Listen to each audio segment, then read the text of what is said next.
Colonel Derek Voss grabbed Sarah Bennett by the arm and shoved her hard toward the exit door. "You don't belong here. Get out!" She stumbled. One boot squeaked against the polished floor. Coffee cups rattled on nearby consoles. Every engineer in the room froze. She was covered in mud. She smelled like diesel and soil, and she had just told the most decorated tactical commander at Mountain Ridge that his entire engineering team was dangerously, catastrophically wrong. Voss got in her face, close enough that she could see the vein pulsing at his temple. "One more word," he whispered, "and I will have you arrested." Behind him, completely unnoticed, the main screen had just begun counting down. 60 seconds. Before we go any further, if this is your first time here, hit that subscribe button and turn on notifications, because I promise you, this story goes places nobody sees coming. Drop your city in the comments right now. I want to see how far this story travels.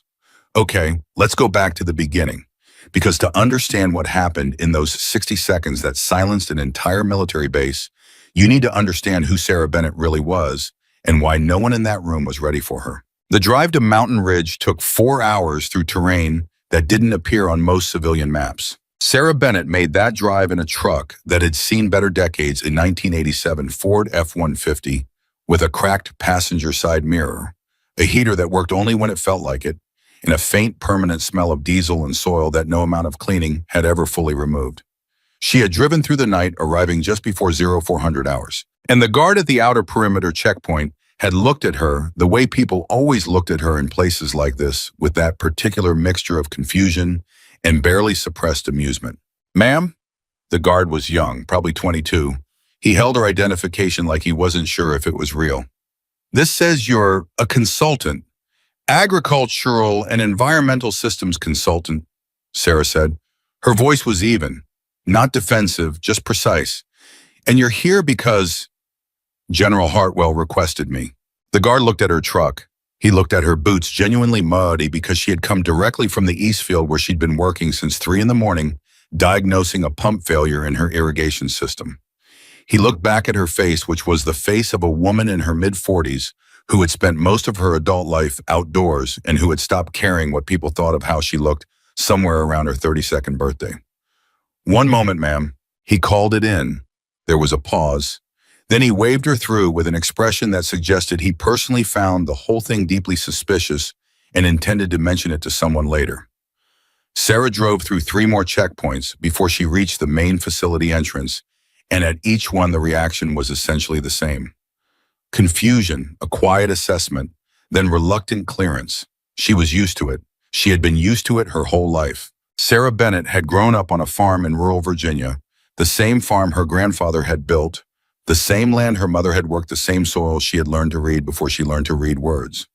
She had gone to a state university on a partial scholarship, studied environmental engineering, because it was the closest thing to what she already knew how to do instinctively, and then she had come back to the farm because her father was sick and someone needed to.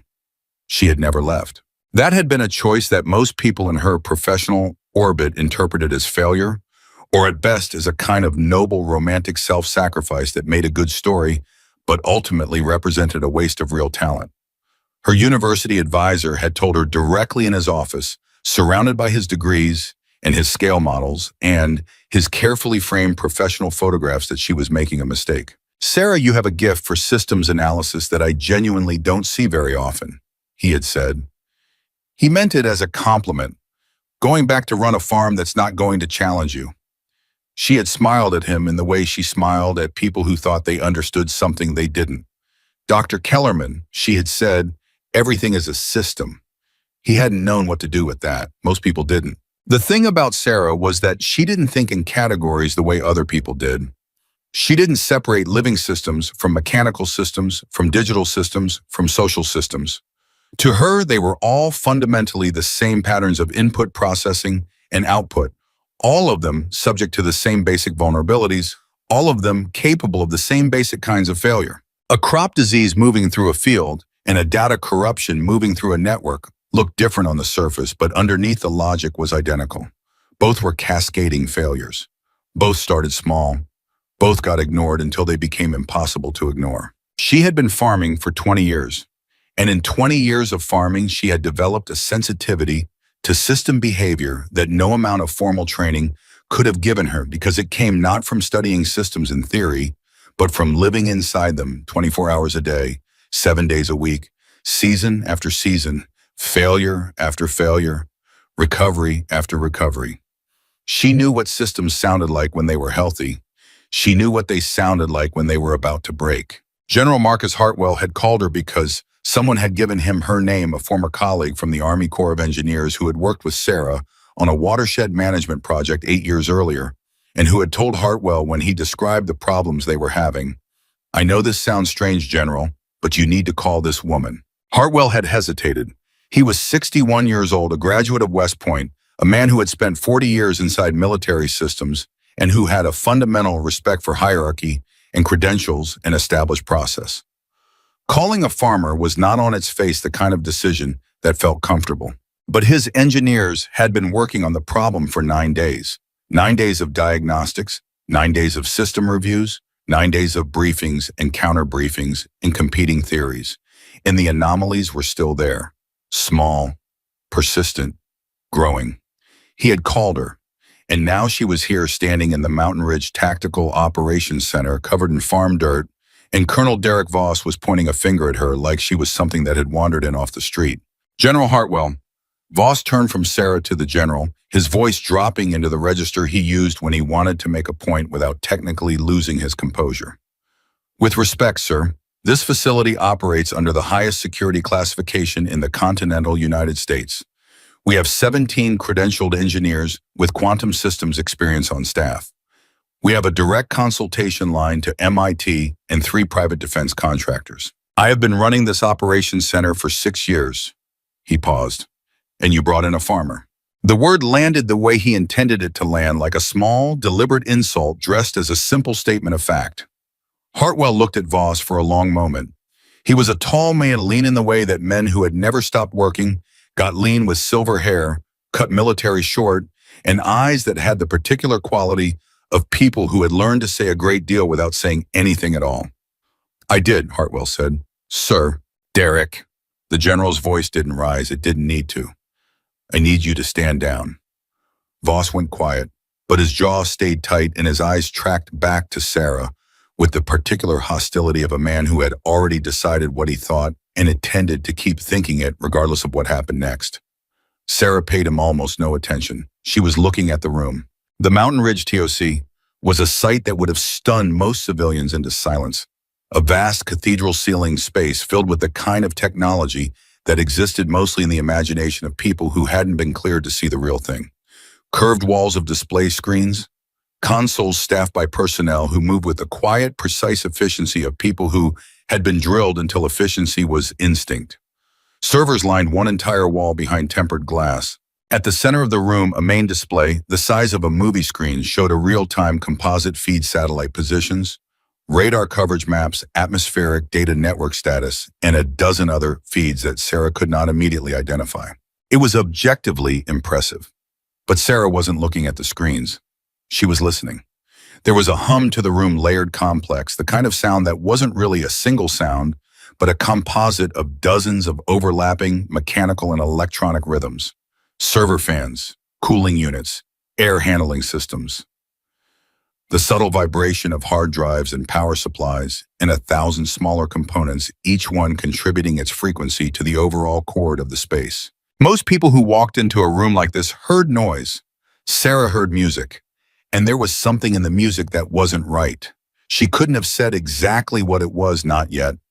Not in the first 90 seconds of standing in the room, but there was something, a quality to the airflow, a rhythm in the vibration that had a slight, almost imperceptible irregularity to it, the way a heartbeat sounds when something is just beginning to go wrong. She tilted her head slightly, the way she did when she was listening to something most people couldn't hear. "Ms. Bennett," Hartwell was standing beside her. Up close, he was more tired than he looked from across the room. The lines around his eyes were deeper than they should have been for a man his age, and there was a quality to his attention, a controlled urgency that told her this situation had been keeping him awake. "Thank you for coming," he said.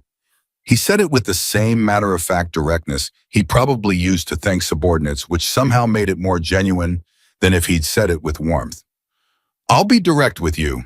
We have anomalies in our primary systems that we cannot explain. They're small, but they're persistent, and they've been growing over the last 9 days. Our engineers believe they represent calibration drift. I'm not convinced. What kind of anomalies? Sarah asked. Walk with me. He walked her to a console where a young engineer, late 20s, dark circles under his eyes, the slightly wired quality of someone running on coffee, and anxiety was monitoring a feed of what appeared to be satellite telemetry data. Specialist Reeves Hartwell said, show her. Reeves pulled up a timeline view. Okay, so here, he pointed to a series of data points. You can see the synchronization latency for the primary satellite cluster. It should be under 5 milliseconds across the board. Starting about 9 days ago, we started seeing drift very small, 0.3, 0.7 milliseconds, but it's not consistent. It comes and goes. And it's happening across all 3 satellite arrays simultaneously, which doesn't make sense from a hardware perspective because they're on independent systems. Sarah looked at the timeline. Show me the environmental sensor data for the same period. Reeves glanced at Hartwell. Hartwell nodded. Reeves pulled up a second window. Sarah leaned forward. Your atmospheric pressure readings, she said, they're running about 2% high, consistently. That's within, Reeves started.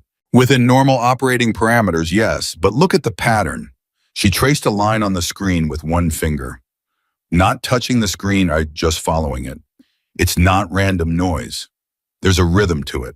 Every 40 to 50 minutes, the readings spike. Very small spike. Then come back down. Then spike again. Reeves stared at the screen. I see that, but pressure variation at that scale shouldn't affect. What changed in this facility 9 days ago? Sarah asked, turning to Hartwell. Hartwell was already looking at her differently than he had been a minute ago. It was not a dramatic shift. He was not the kind of man who made dramatic shifts, but something had shifted. A quality of attention. We completed a cooling system upgrade, he said. Sarah nodded the way you nod when someone confirms something you already suspected. Who signed off on the integration? She asked. That was when Colonel Voss stepped back into the conversation. He had been standing at the edge of the exchange, arms crossed, maintaining the studied silence of a man who was waiting for someone to make a mistake so he could point it out. I signed off on the integration, Voss said. His voice carried the kind of precision that was meant to establish authority. It was a full-scale upgrade of the primary cooling infrastructure necessary to support the new quantum processing array. It was planned for 18 months. It was executed by 3 contracted engineering firms with combined defense sector experience of over 60 years. It was reviewed by 2 independent verification teams. He paused. And it passed every diagnostic at every stage.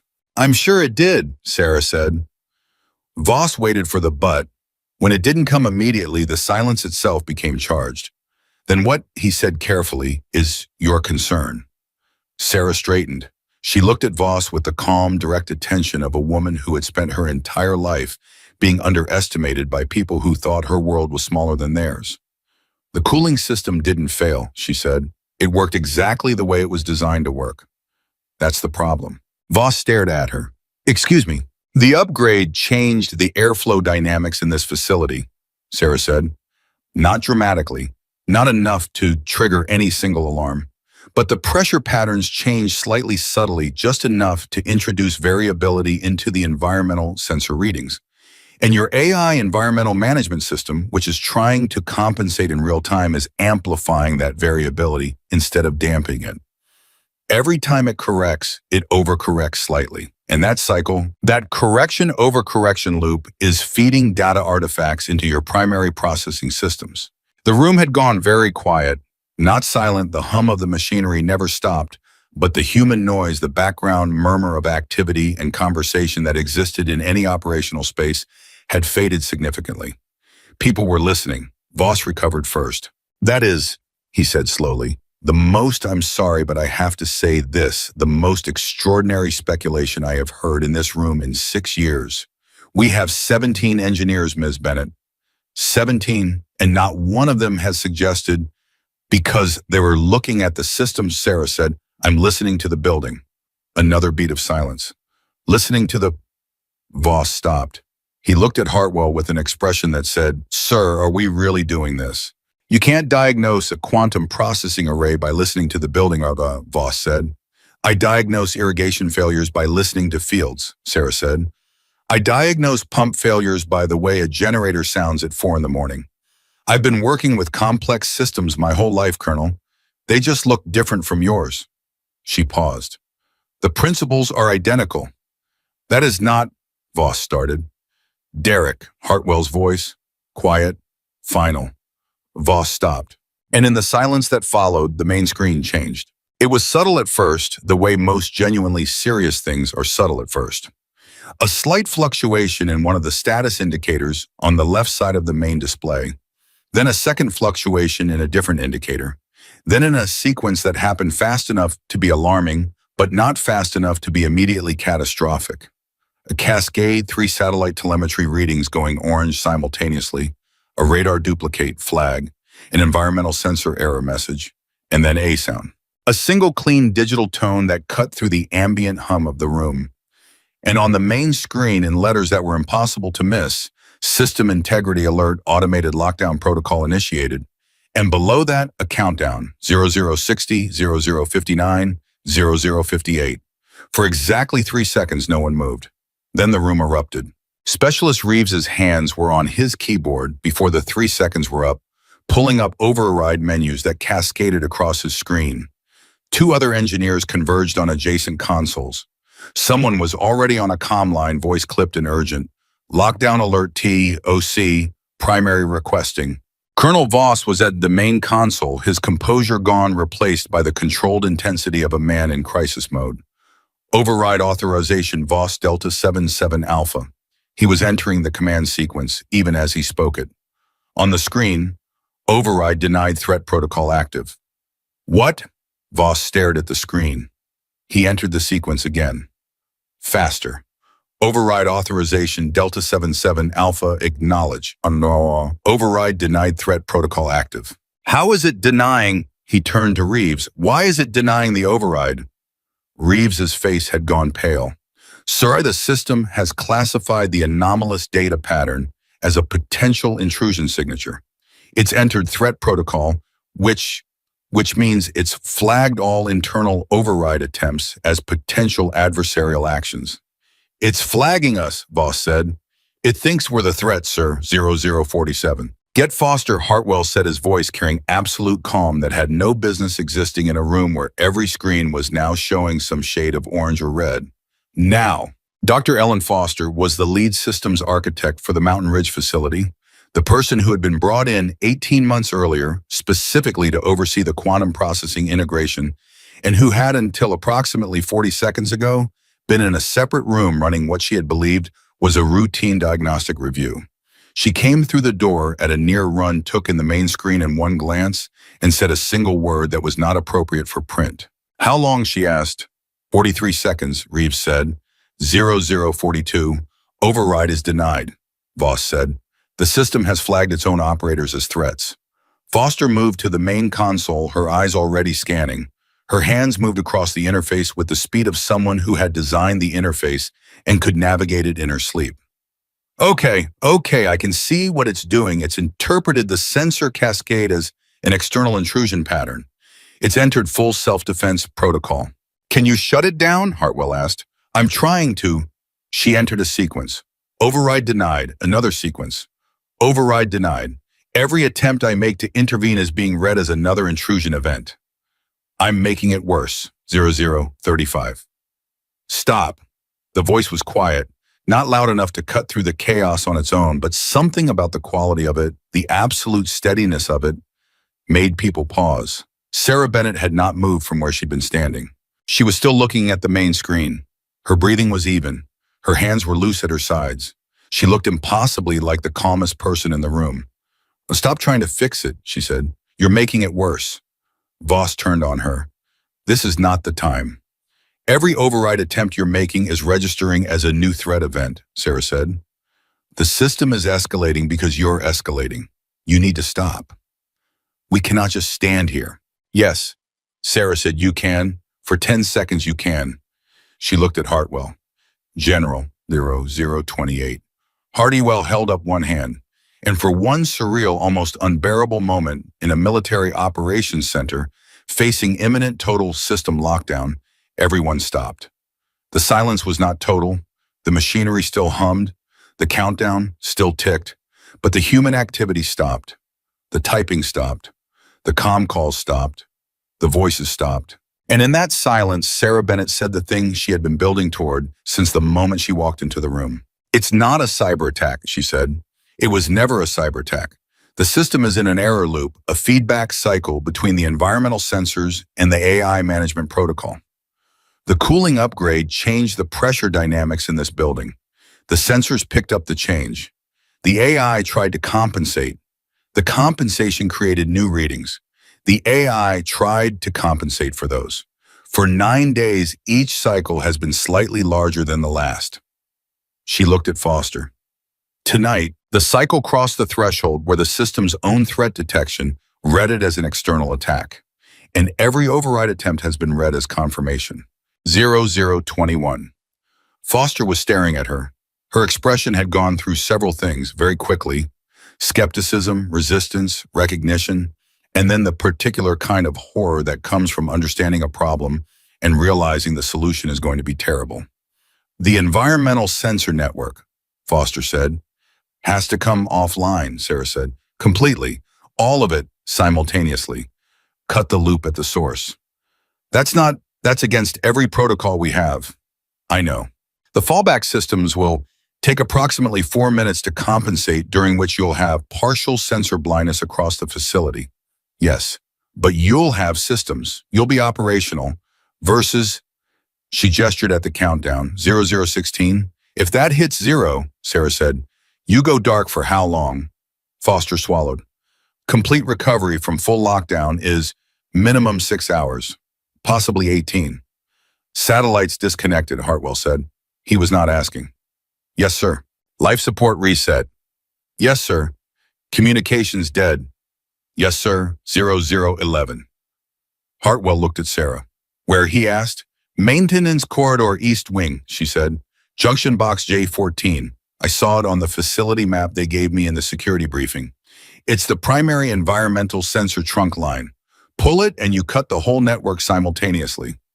That's a physical disconnect, Voss said. That's the only move, Sarah said. 0008. Hartwell turned. Captain Morrison. A man near the door, compact, steady, the kind of person whose stillness in a crisis was itself a form of expertise, came to attention. Sir, take Ms. Bennett to J14. Authorize her to perform whatever physical disconnects she determines are necessary. He paused. Move, 0006. Voss made a sound that might have been the beginning of a protest. Hartwell looked at him. Voss went quiet. Sarah was already moving toward the door, Captain Morrison falling into step beside her, and she did not run. She walked fast, purposefully, with the economy of motion of a woman who had spent decades moving through spaces where panic was a luxury she couldn't afford. And they went through the door and into the corridor, and the door swung shut behind them, and the TOC returned to its silence and its countdown and the terrible patience of a room full of people who had nothing to do but watch the numbers fall. 00040003 0002. In the maintenance corridor in the east wing, Sarah Bennett's hand closed around the trunk line connector at junction box J14. She felt the vibration in it, the living hum of a system that was running itself into the ground, feeding its own error, eating its own tail. She had felt this before, not in a military facility, not with quantum processors and satellite arrays. In a field, in the dark, in the pre-dawn hours when a pump failure was cascading through an irrigation network and the whole season's crop was at risk, and there was nothing to do but find the brake and pull it and trust that the system would find its own equilibrium when you stopped fighting it. She pulled. The connector came free with a sound like a single exhaled breath, and the corridor went quiet.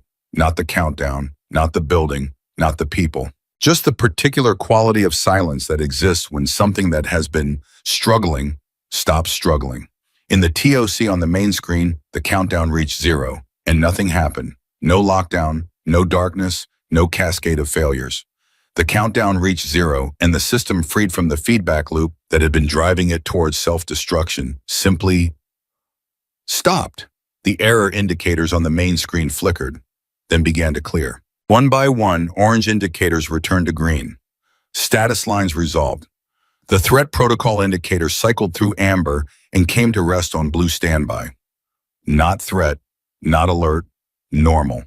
Specialist Reeves exhaled so hard that the person standing next to him actually turned to check on him. Foster stood at the main console, her hands flat on the surface, staring at a screen that was against every reasonable expectation, showing her exactly the readout she had been hoping to see. Systems nominal, satellite telemetry nominal, radar nominal, network status nominal.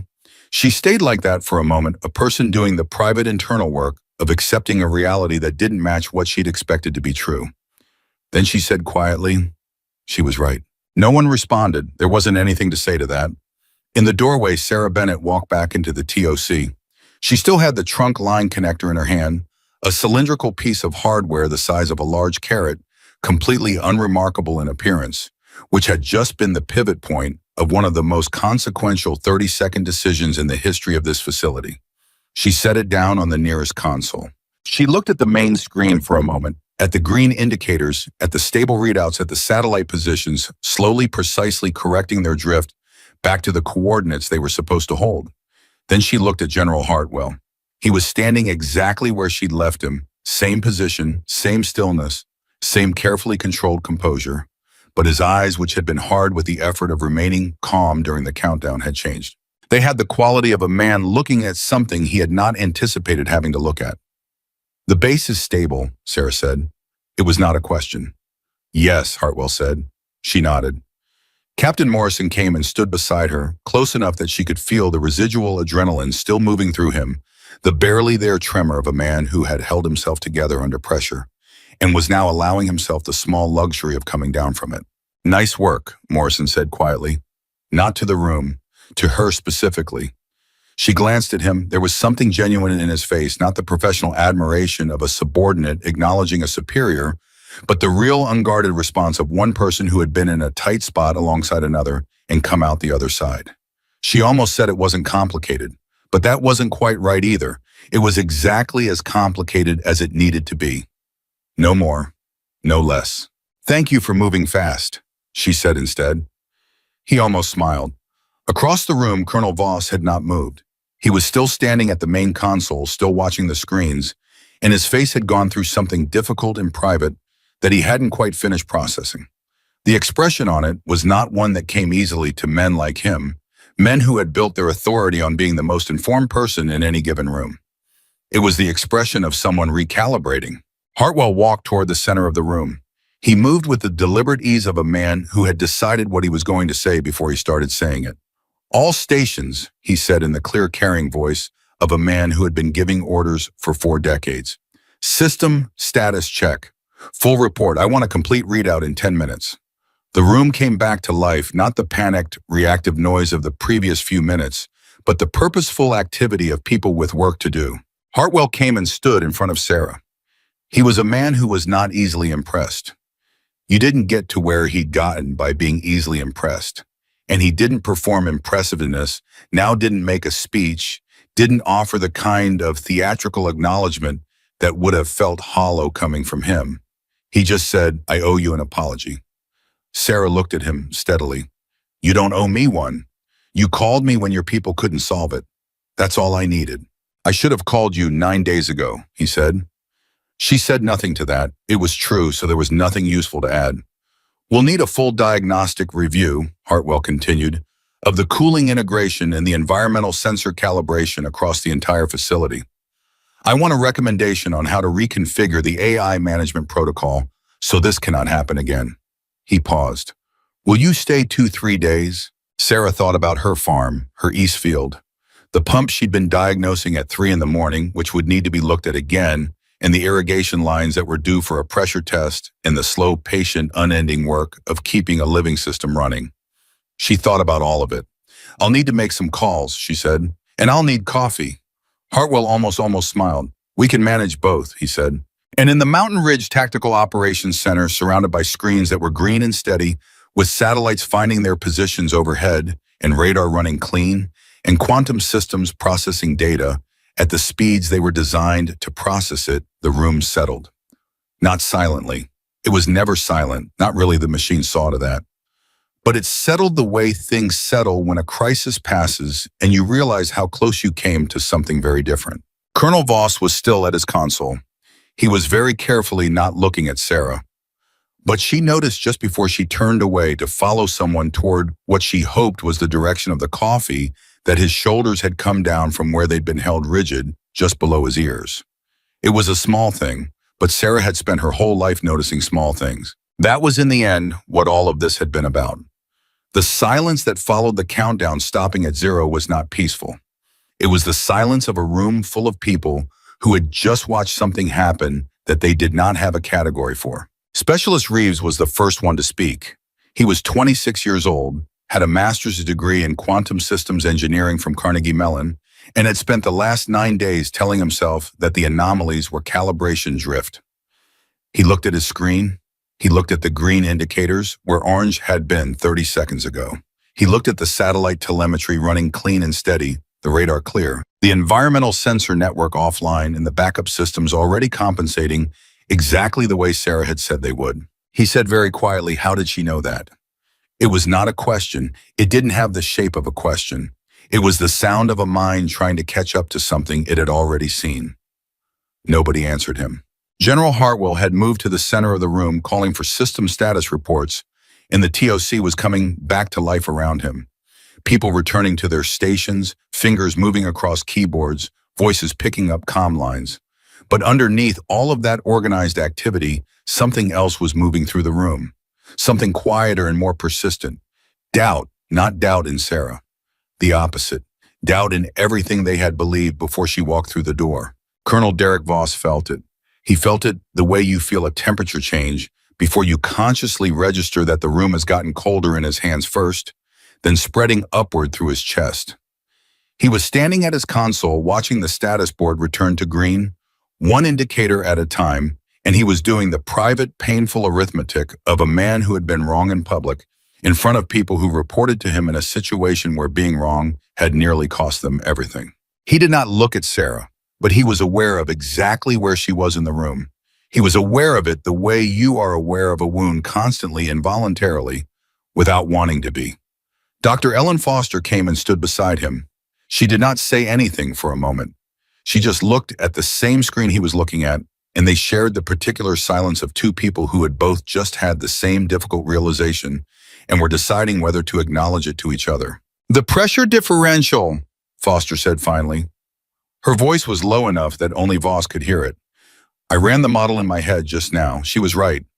The new cooling configuration changed the airflow in sectors 3 through 7, and the pressure variance was small enough to be within normal parameters individually, but across all 3 arrays simultaneously." "Foster." Voss's voice was controlled. Careful, the voice of a man managing himself. "Sir, we'll debrief at 0700. Foster looked at him. She had worked with Voss for 3 years. She knew what that meant. It meant not here, not now, not in front of everyone. It meant I need time to figure out how to stand in this. She nodded and walked away. Voss stayed where he was. 30 feet away, Sarah Bennett was standing with Captain Morrison and Specialist Reeves, and Reeves was asking her something, asking it quietly with the specific quality of someone who wanted to understand rather than challenge, and she was answering him in the same even unhurried tone she had used for everything. And Voss watched the side of her face and thought about the 9 days that had just passed. And the 9 days felt different from this side of 0 than they had from the other side. 9 days ago, when the anomalies first appeared, Voss had been the one to run the initial diagnostic review. He had looked at the data, he had consulted with Foster and the engineering team, and he had made the call calibration drift. Noise in the system, not structurally significant, monitor and adjust. He had been confident. He had had reasons to be confident. 17 credentialed engineers had agreed with him. And now a woman in muddy boots who had driven through the night in a truck older than most of his junior staff had come into his facility and in approximately 40 minutes had identified, diagnosed, and resolved a failure that had been building for 9 days and had nearly taken down the most sophisticated tactical operations center in the continental United States. Voss was a man who had built his professional life on the belief that expertise was earned through credentials and experience and rigorous process. He believed in hierarchy because hierarchy was how complex systems stayed functional. You needed people who knew what they knew and stayed in their lane, and you needed gatekeepers who understood the difference between useful input and noise. He had looked at Sarah Bennett and seen noise. That judgment was going to cost him something. He didn't know yet exactly what, but he could feel the shape of it, the way you can feel the shape of a loss before you've fully counted what's gone. He straightened his shoulders. He picked up his comm line. He had work to do, and however he felt about it, the work didn't wait. At 0427 hours with the TOC stable and all primary systems running nominal, General Hartwell called a standing briefing. Not a full debrief that would come later with documentation and formal review, but an immediate accounting. He stood at the main console and he looked at the room and he said, "Talk to me. What happened and what do we do next?" It was Foster who spoke first, because Foster was the systems architect and it was her job to translate technical reality into language the room could use. She walked them through it, the cooling upgrade, the pressure dynamics, the sensor feedback loop, the AI management system's error, amplification, and she walked through it with the clean, direct precision of someone who had done the math twice and was confident in the result. She also, to her credit, said this: the pattern was identifiable in the data we already had. We should have caught it. Hartwell looked at her. Why didn't we? Foster took a breath. We were looking at each system individually. The satellite drift, the radar duplicates the pressure readings. We assessed them separately. We didn't model the interaction between the cooling upgrade and the sensor network because the cooling system passed all its integration diagnostics and we didn't have a reason to connect it to the anomalies. She paused. Ms. Bennett did because she was looking at the building as a single system. Hartwell let that sit in the room for a moment. He was good at that, at letting things sit without filling the silence with something that would dilute them. Then he said, "Where is she now?" "Coffee room, sir," Morrison said. "Specialist Reeves is with her." "Get her back in here." Sarah came back into the TOC carrying a mug of coffee that she clearly needed and that she held with both hands the way you hold something warm when you've been running on adrenaline and the adrenaline is starting to ebb. She looked slightly less sharp than she had during the crisis, not diminished, just human. The specific humanity of someone who had been up since 3 a.m. and had spent the last hour operating at a level of concentration that takes something out of you when it's over. Hartwell said, "Sit down." She sat. He pulled a chair and sat across from her, which was not something he did with people he intended to keep at a professional distance. The room took note of it. "You said the system was being fooled," Hartwell said, before the countdown started. "That exact phrase." "Yes." "Explain what you meant." Sarah wrapped both hands more firmly around the mug. She thought for a moment, not because she was uncertain, but because she was choosing the version of the explanation that would be most useful to the people in the room. "When you build a system that's complex enough," she said, "it develops a kind of intelligence, not real intelligence, it can't think, but it develops behavior. It starts making decisions based on patterns, and those decisions are only as good as the data the patterns come from." She looked at Hartwell. "Your AI management system was making decisions based on sensor data.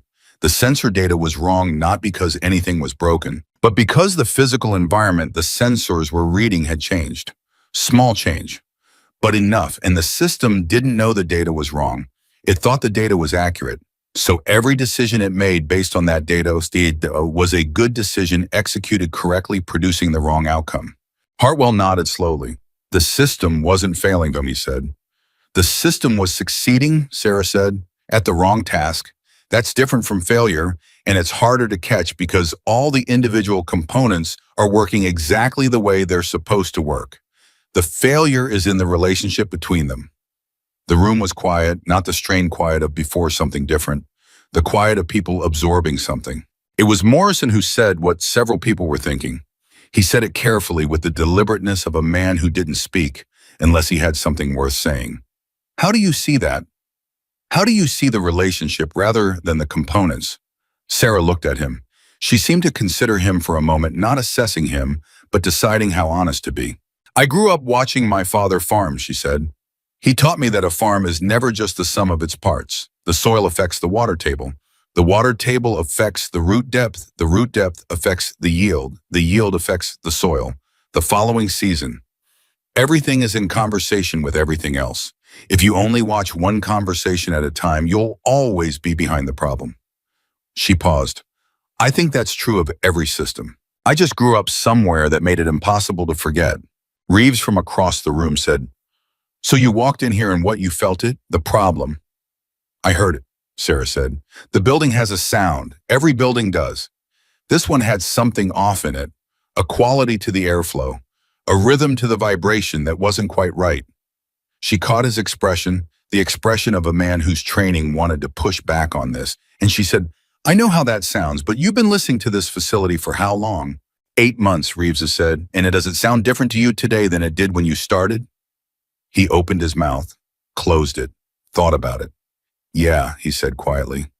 It does. I thought I was just getting used to it. You were, Sarah said, you were getting used to the new sound. I came in with fresh ears and the new sound was wrong. Voss from across the room said, that's not a replicable methodology. The room shifted slightly. People adjusted their positions the way people do when they sense a confrontation assembling. Sarah looked at Voss. She didn't look hostile. She didn't look defensive. She looked at him with the patient steadiness of a woman who had been having some version of this conversation her entire professional life and had long since stopped finding it surprising. No, she said, it's not. And you're right to point that out. Voss hadn't expected agreement. The set of his shoulders changed almost imperceptibly. What is replicable, Sarah continued, is the diagnostic framework. The cooling upgrade was logged. The pressure differential data was in your system. The sensor feedback pattern was visible in the historical data if you looked at all 3 arrays simultaneously instead of separately. The AI management system's error amplification pattern is documented behavior for that class of system under these input conditions. She looked at Foster. All of that is replicable. I just knew where to look because I've seen the same pattern before in a different system, in a different context, but the same pattern. Foster said, where? Irrigation network, Sarah said, 2019. A pump upgrade changed the pressure dynamics across the entire network. The monitoring system started overcorrecting. Took out 17 acres of crops before I caught it. She paused. I caught it by listening to the main line at 4 in the morning. Same feeling as tonight. Reeves made a sound that was almost a laugh, not dismissive, but the kind of involuntary sound you make when something clicks into place. Foster was already thinking ahead. Sarah could see it the way Foster's eyes had gone slightly distant, running calculations. The reconfiguration, Foster said, to prevent recurrence, we'd need to recalibrate the pressure baseline across all 3 sensor arrays, update the AI management protocol to flag cross-system correlation anomalies rather than treating each array independently, and build in a human review step before the threat protocol escalates to lockdown. Yes, Sarah said. That's a significant rewrite of the management protocol. Yes. 2 weeks minimum. Probably 3, Sarah said, if you want it done right.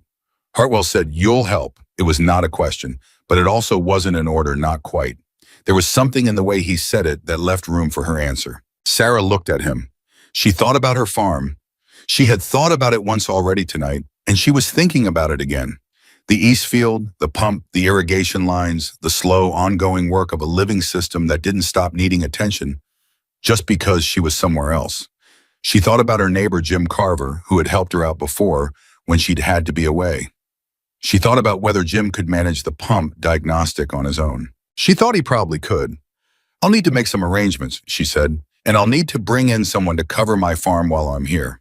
Whatever you need, Hartwell said, and I'll need access to the full system documentation. Not just the current operational specs, the original design documents, the integration logs from the cooling upgrade, and the historical sensor data going back 18 months. You'll have it, Sarah nodded. She took a long drink of coffee. And that was when Colonel Voss walked across the room and stood in front of her. The room went very still. Not dramatically, nobody moved or stopped breathing. But the quality of attention in the space changed the way it changes when something that has been building finally arrives. Voss stood in front of Sarah Bennett, and he looked at her for a moment, and his face had the controlled, deliberate expression of a man doing something that didn't come naturally to him, but that he had decided to do anyway. Ms. Bennett, he said. Colonel. He was quiet for another beat. Then he said, the integration review for the cooling upgrade, I signed off on it. I made the call on the anomalies 9 days ago. He paused. I was wrong. The words came out flat and direct, not warm, but genuine, the specific genuineness of a man who had decided that honesty was worth more than comfort. Sarah looked at him. She didn't soften and she didn't harden. She said, you worked with the information you had. So did you, Voss said. The difference is you found information we didn't think to look for. She said nothing to that. It was true and there wasn't a useful addition to make. Voss said, I had you removed from the operations center. I know, I was there. Something moved across his face, not quite a smile, but the ghost of one. I would like to work with you on the reconfiguration, if you'll allow it. Sarah looked at him for a long moment, long enough that the room which was pretending not to watch registered the length of it. Then she said, I'll need someone who knows this system better than I do. That's you. Voss nodded once. Short. Military. Then we'll start at 0700, he said. And just like that, the axis of the room shifted. It didn't announce itself. There was no ceremony to it. But the people in the Mountain Ridge TOC felt the way the dynamic between the colonel and the farmer had renegotiated itself in 4 minutes of honest conversation and felt what that meant for everything that was going to come next. Reeves turned back to his console. He pulled up the historical sensor data, all 3 arrays simultaneously, the way Sarah had suggested, and he started looking at it differently than he had been looking at it for 9 days. He was looking for the relationships between the data points rather than the data points themselves. He was looking for the conversation. He found the first cross-array correlation anomaly 12 minutes later. Hey, he said to no one in particular. Hey, I've got something. Foster came. Voss came. Sarah came, still holding her coffee.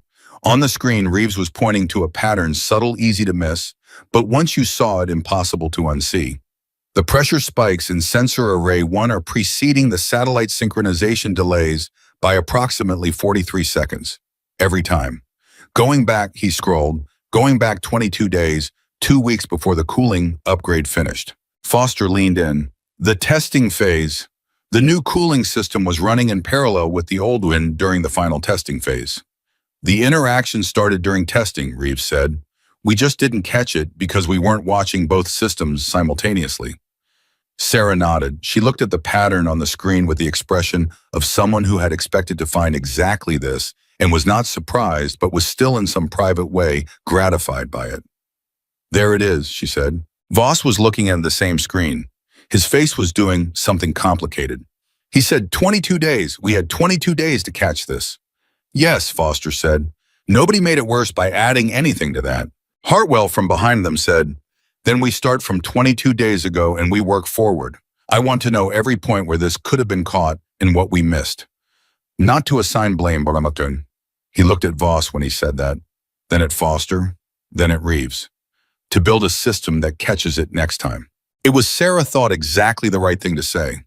Not because it was generous, though it was, but because it was accurate. The point was never the blame.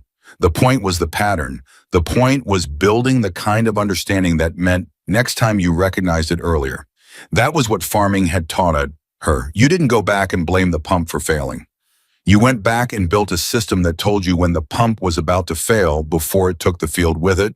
It was 0451 hours. Outside the facility, dawn was beginning to move across the Virginia ridgeline, still invisible from inside the TOC, where the screens provided their own kind of light, but happening nonetheless. The world was continuing its rotation with complete indifference to what had occurred inside this building in the last 90 minutes, and in 6 or 7 hours, the day shift would come in and the night shift would go home. And the Mountain Ridge Tactical Operations Center would continue to do the work it existed to do. But something had changed inside it, not in the systems. The systems would take 3 weeks to reconfigure properly, and that work would be painstaking and technical, and would require the combined expertise of everyone in this room and possibly more people besides. What had changed was subtler than the systems. It was in the way Reeves was looking at his data now, all of it simultaneously watching for conversations between arrays rather than performance within them. It was in the way Foster had already opened a new document and was writing the framework for a revised monitoring protocol. It was in the way Voss was standing next to Sarah looking at the same screen and asking her questions with the specific quality of a man who had decided to learn something rather than defend what he already knew. It was in the fact that General Hartwell, 61 years old, 4 decades of military service West Point, and the Army Corps and 3 wars worth of operational experience, had called a farmer in the middle of the night and been right too. Sarah set her empty coffee mug on the nearest console. She rolled her shoulders, which ached in the particular way shoulders ache when you've been holding tension in them for hours without realizing it. She looked at the main screen green across the board stable running clean, and she felt something that wasn't quite satisfaction and wasn't quite relief, but lived somewhere between the two. The feeling of a system that was breathing right again. "I need to call my neighbor," she said. "Make sure someone can look after the East Field." Morrison, who had appeared beside her again with the quiet reliability that she was beginning to recognize as characteristic of him, said, "There's a secure phone in the East Wing. I'll show you." "Thank you." They walked out of the TOC together and the door swung shut behind them and the room continued its work. At his console, Reeves found a second cross-array correlation anomaly, then a third, each one earlier in the timeline, each one smaller and more subtle than the last, stretching back toward the beginning of the cooling system test phase, like a trail of breadcrumbs leading back to the moment when everything had started going quietly and visibly wrong. He documented each one with the methodical care of someone who understood that the documentation was the point, that the pattern needed to be preserved, not just solved, because the pattern was what would protect them next time. He worked for an hour before he looked up. And when he looked up, he looked at the main screen green stable nominal, and he thought about what Sarah had said, about a farm being a conversation between soil and water, and root depth and yield, about every system being in conversation with every other system, about the failure that lives not in the components, but in the relationship between them. He had a master's degree in quantum systems engineering. He had never thought about it that way before. He thought about it now. And then he turned back to his screen and kept working, because the data didn't care about his realizations, and the pattern was still there to be traced, and the work didn't wait for the people who were doing it to finish having the thoughts that the work inspired. That was the thing about systems. They kept running whether you understood them or not. The question was always whether you understood them well enough to keep up. By 0600 hours, the Mountain Ridge TOC had settled into the specific rhythm of a facility running on crisis aftermath, that particular mixture of exhaustion and heightened alertness that comes when the emergency is over, but the work it created has only just begun. Reeves had found 11 cross-array correlation anomalies in the historical data, 11 points in time stretching back 22 days where the pattern had been visible if you knew how to look for it. He had documented all of them. He had printed the documentation and put it in a folder and put the folder on Foster's desk. And then he had sat back in his chair and stared at the ceiling for approximately 45 seconds before turning back to his screen and starting the next phase of the analysis. Foster had been working on the revised monitoring protocol framework for 2 hours straight. She had 4 pages of notes and a structural outline that was she already knew going to require complete rethinking of how the facility's AI management system categorized cross-system data. It was the kind of work that would normally take months to scope properly. She was trying to have the first draft ready by end of week. Voss had not left the facility. He had not eaten. He had consumed approximately 6 cups of coffee and had spent the last 90 minutes on secure comm lines with 2 of the contracted engineering firms that had handled the cooling upgrade installation, asking questions that were not quite accusations, but that were structured in a way that made the answers feel like confessions. And Sarah Bennett had called her neighbor Jim Carver at 05:08 hours, woken him from sleep, apologized for the hour, explained that she needed him to cover the East Field for at least 2 weeks, possibly 3, and listened to him say in the slow, unhurried voice of a man who had been her neighbor for 19 years and had helped her out before and would help her out again. "Sarah, you just tell me where the pump spec sheet is and I'll handle it." She had told him where the pump spec sheet was. She had hung up, and then she had sat in the chair in the East Wing comm room for a moment alone, and she had done what she almost never let herself do. In professional settings, she had let herself feel how tired she was. Not just the tiredness of the night. Deeper than that. The accumulated tiredness of 20 years of being the person in the room who saw things other people didn't see, and having to fight every time to be heard, and winning sometimes and losing sometimes and getting up the next morning and going back to the field regardless, because the field didn't care about any of it and the work didn't stop. She was tired in her bones, but the system was running clean and there was still work to do. She stood up. She straightened her jacket, the one with the torn shoulder seam where the guard had grabbed her, which she had decided not to think about because thinking about it would make her angry, and anger wasn't useful right now. She walked back to the TOC. At 0700 hours, Hartwell called the structured debrief. He brought in people Sarah hadn't met yet. 2 senior analysts from the intelligence division, a communications officer, and a man named Dr. Raymond Cho, who was introduced as the facility's external quantum systems advisor and who flew in from Washington on what must have been the earliest possible flight, because he arrived looking like a man who had dressed in a moving vehicle. Cho was in his mid-50s, compact with the careful, precise manner of someone who thought in equations and had learned over time to translate those equations into language other people could follow. He looked at Sarah the way academics look at unexpected problems, with suspicion. First, then reluctant curiosity. Hartwell ran the debrief with the methodical thoroughness of someone who understood that the debrief was not just about what had happened, but about building the record that would prevent it from happening again. He went through the timeline, the cooling upgrade completion, the first anomaly, the 9 days of monitoring, the escalation to lockdown, the resolution. He was precise about the resolution. He said Sarah Bennett's name clearly and attributed to her specifically the diagnostic framework and the corrective action. He did not soften it or distribute the credit or frame it as a team effort. He said it plainly the way he said things he meant. Cho, sitting across the table, listened to all of it with an expression that moved through several phases. Professional skepticism, reluctant attention, and then something Sarah recognized as the particular focus of a person who has realized they're hearing something that matters. When Hartwell finished, Cho said, "Can I ask you some questions, Ms. Bennett?" "Yes," Sarah said, "the pressure differential you identified. You said 2% high on the atmospheric readings, consistently with a 40 to 50-minute oscillation pattern, and you read that as a feedback loop rather than genuine atmospheric variation." "The oscillation was too regular," Sarah said. "Natural atmospheric variation doesn't have that kind of rhythm at that scale. It looked mechanical." Cho was quiet for a moment. Then he said, "The AI management system's error amplification.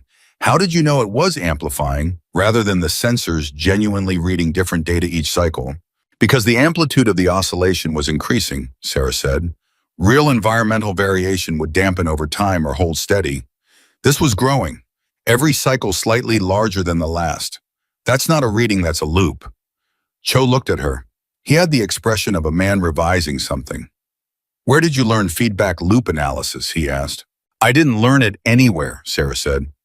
"I grew up watching what happens when a system overcorrects. Irrigation, drainage, crop rotation. You learn to see overcorrection because if you don't, you lose things." She paused.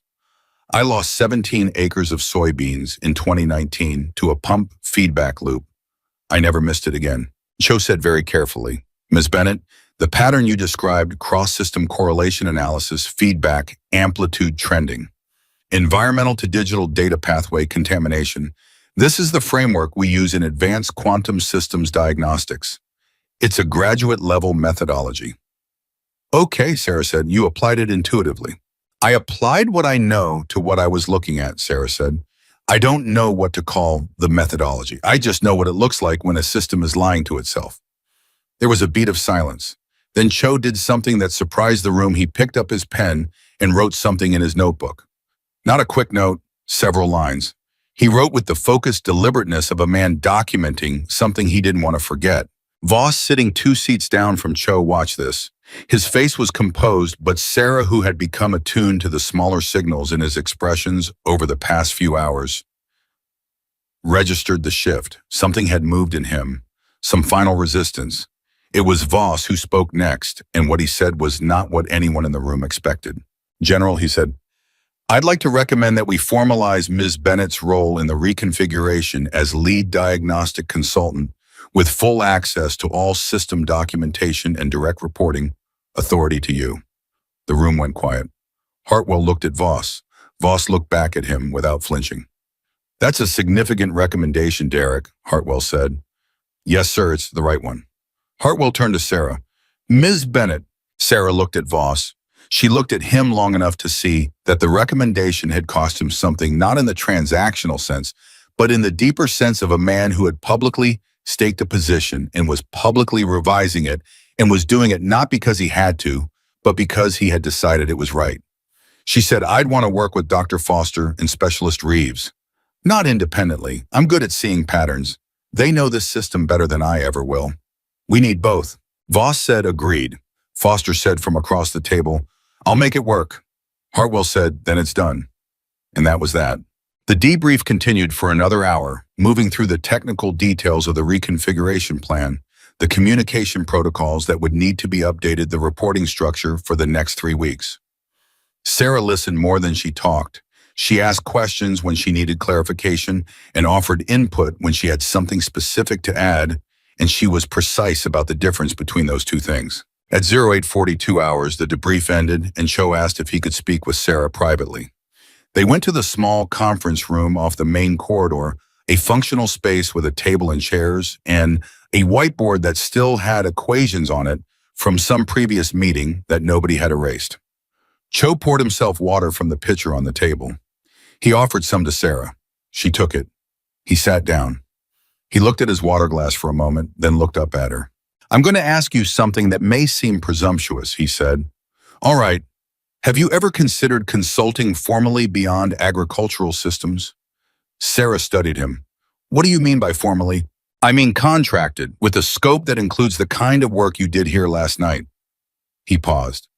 I sit on the review board for 3 defense systems programs. I have been telling those programs for 2 years that their monitoring frameworks have a structural blind spot. They analyze component performance individually, and they don't adequately model cross-system interaction. Nobody on those programs has been able to show me what that blind spot looks like in practice. He looked at her steadily. You just showed me. Sarah was quiet for a moment. I'm a farmer, she said. You're someone who understands how complex systems fail, Cho said. The domain is secondary. The domain is not secondary to the people who run those programs, Sarah said. I just spent 40 minutes in that room being questioned about my credentials by a man who graduated from West Point, and that was after a night of being physically removed from this facility by 2 guards following orders from a colonel who looked at me and saw a problem to be managed. She said it without heat, just precision. The credential issue doesn't go away because I impressed one review board member. Cho nodded. He didn't try to argue with her assessment. No, he said, it doesn't, but it becomes easier to argue against when you have documented work. He leaned forward slightly. What happened here tonight is documented. Hartwell's debrief is going on record. Your name is attached to it. That's a credential, Ms. Bennett. It's not a degree, but in the world I work in, operational success is a more powerful credential than most degrees. Sarah looked at him. She thought about what he was saying, and she thought about her farm, and she thought about 20 years of being the person who saw things others didn't see, and having to fight to be heard, and she thought about whether there was a version of her life where that fight looked different. She said, let me finish the work here first. Cho said, fair enough. He reached into his briefcase and produced a card. He set it on the table between them. When you're ready. Sarah looked at the card. She didn't pick it up yet. I need to ask you something, she said. Of course. The systems you sit on review boards for, the ones with the blind spot. She paused. How many of them are showing small anomalies right now that their engineers are calling calibration drift? Cho went very still. It was the specific stillness of a person who has just heard a question that they recognize as important and who is deciding whether the honest answer is the right answer to give. He said, I don't have direct access to their operational data. That's not what I asked, Sarah said. He looked at her. 2, he said quietly. That I know of. Sarah nodded. She picked up the card. She put it in her jacket pocket. Then we should talk sooner rather than later, she said. Cho exhaled slowly. It was the exhale of a man carrying something he hadn't known how to put down. They went back to the TOC. At 0930 hours, Sarah was at a workstation with Foster and Reeves going through the full historical sensor data, and they had established a working rhythm that had taken approximately 20 minutes to find and was now running smoothly. Foster would identify a data segment, Reeves would pull the cross-array correlation. Sarah would look at the pattern and say what she saw. Then the three of them would discuss whether what Sarah saw matched the technical data, and it did consistently, with a precision that Foster was finding increasingly difficult to treat as coincidence. Here, Sarah said, pointing to a segment from 18 days ago, the oscillation amplitude jumped. Right here. Why? Reeves pulled the facility log for that timestamp. He scrolled. He stopped. HVAC maintenance cycle, he said. Routine, third Tuesday of the month. The maintenance cycle changed the airflow pattern temporarily, Sarah said, and the AI management system recalibrated to compensate. But when the maintenance cycle ended and the airflow returned to the post-upgrade pattern, the system was recalibrating from a wrong baseline. She looked at Foster. That's when the loop accelerated. Foster stared at the data. She said very quietly, "We ran that maintenance cycle on schedule. We had no reason to think it would interact with the post-upgrade environment." It wouldn't have, Sarah said, if the post-upgrade environment had been stable, but it wasn't stable. It was already oscillating. The maintenance cycle hit the oscillation at its peak and pushed the amplitude past a threshold the AI system wasn't designed to handle. She paused. That's when it stopped being a monitoring problem and became a management problem. 13 days before the lockdown, Reeves said. 13 days, Foster said. The three of them sat with that number for a moment. 13 days ago, the problem had crossed a line. 13 days ago, if someone had been looking at all three arrays simultaneously watching for cross-system correlation, they would have seen the jump in amplitude and known that the error loop had reached a new phase. They would have had 13 days to correct it before it drove the system into lockdown. Nobody had been looking that way. I'm going to put this in the framework, Foster said. She opened her document and started writing with the focused speed of someone who didn't want to lose the specific wording of what she'd just understood. Voss appeared beside the workstation. He had a cup of coffee for each of them. He set them down without comment, which was its own kind of comment, and he pulled up a chair. "Walk me through the maintenance cycle interaction," he said to Sarah. She did. He listened the way good commanders listen, without interrupting, without performing engagement, just genuinely taking in the information. When she finished, he was quiet for a moment. "The maintenance schedule," he said. "It hasn't changed in 3 years." "It should have changed when the cooling system changed," Sarah said. Voss nodded once. He was not a man who said unnecessary things. "I'll update the protocol. You'll also want to look at any other scheduled maintenance cycles that interact with the environmental sensor network," Sarah said. "While just the HVAC, if the pressure dynamics change in sectors 3 through 7, any maintenance activity that affects airflow in those sectors is potentially a trigger." Voss looked at her. "How many maintenance cycles are we talking about?" "I don't know. I don't have the maintenance schedule." He stood up. He went to his own workstation, pulled the maintenance schedule, brought it back, and set it on the table between them. He sat back down. "Then let's go through it," he said. They went through it together. Voss knew the facility. He knew which maintenance cycles affected which systems. Sarah knew which of those interactions were potentially problematic in a post-upgrade pressure environment. It took an hour and 12 minutes.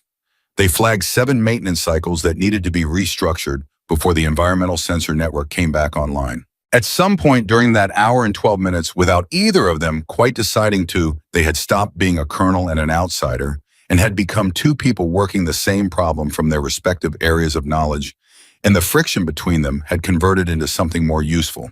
Morrison noticed it. He was moving through the TOC on a different task, and he passed the workstation twice, and both times he registered the scene. Voss leaning over the schedule, Sarah pointing at a line item, both of them talking with the shorthand efficiency of people who have found a working frequency, and both times he felt something settle in him that had been unsettled since 0400 hours. At 11:15 hours, Hartwell came back into the main floor from a series of secure calls he'd been making since the debrief ended, and he stood for a moment looking at the room. At Foster and Reeves building the monitoring protocol, at Voss and Sarah going through the maintenance schedule and what's maintenance schedule. At Cho at a corner workstation, running his own analysis of the data Reeves had shared with him. Hartwell had been in the military for 40 years. He had seen rooms come together and rooms fall apart, and he knew the difference, and he knew which one this was. He said to no one in particular and to everyone, "Good work." It was the kind of thing that sounds simple and means a great deal. At 1200 hours, lunch was brought in the kind of institutional food that military facilities produce in quantity, and that tastes of utility rather than pleasure, and that everyone ate anyway because the body doesn't stop needing fuel just because the situation is interesting. Sarah ate a sandwich standing up at her workstation because she was in the middle of something and she didn't want to lose the thread. The something she was in the middle of was this: she had been looking at the cross-array correlation data for 3 hours, and she had found 11 anomalies in the pre-lockdown period, and Reeves had confirmed all 11, and now she was looking at something that was not quite a 12th anomaly and not quite nothing. It was a pattern within the pattern. She sat with it, eating her sandwich, not talking. Reeves, who had developed a sensitivity to her silences over the past few hours, watched her from the corner of his eye.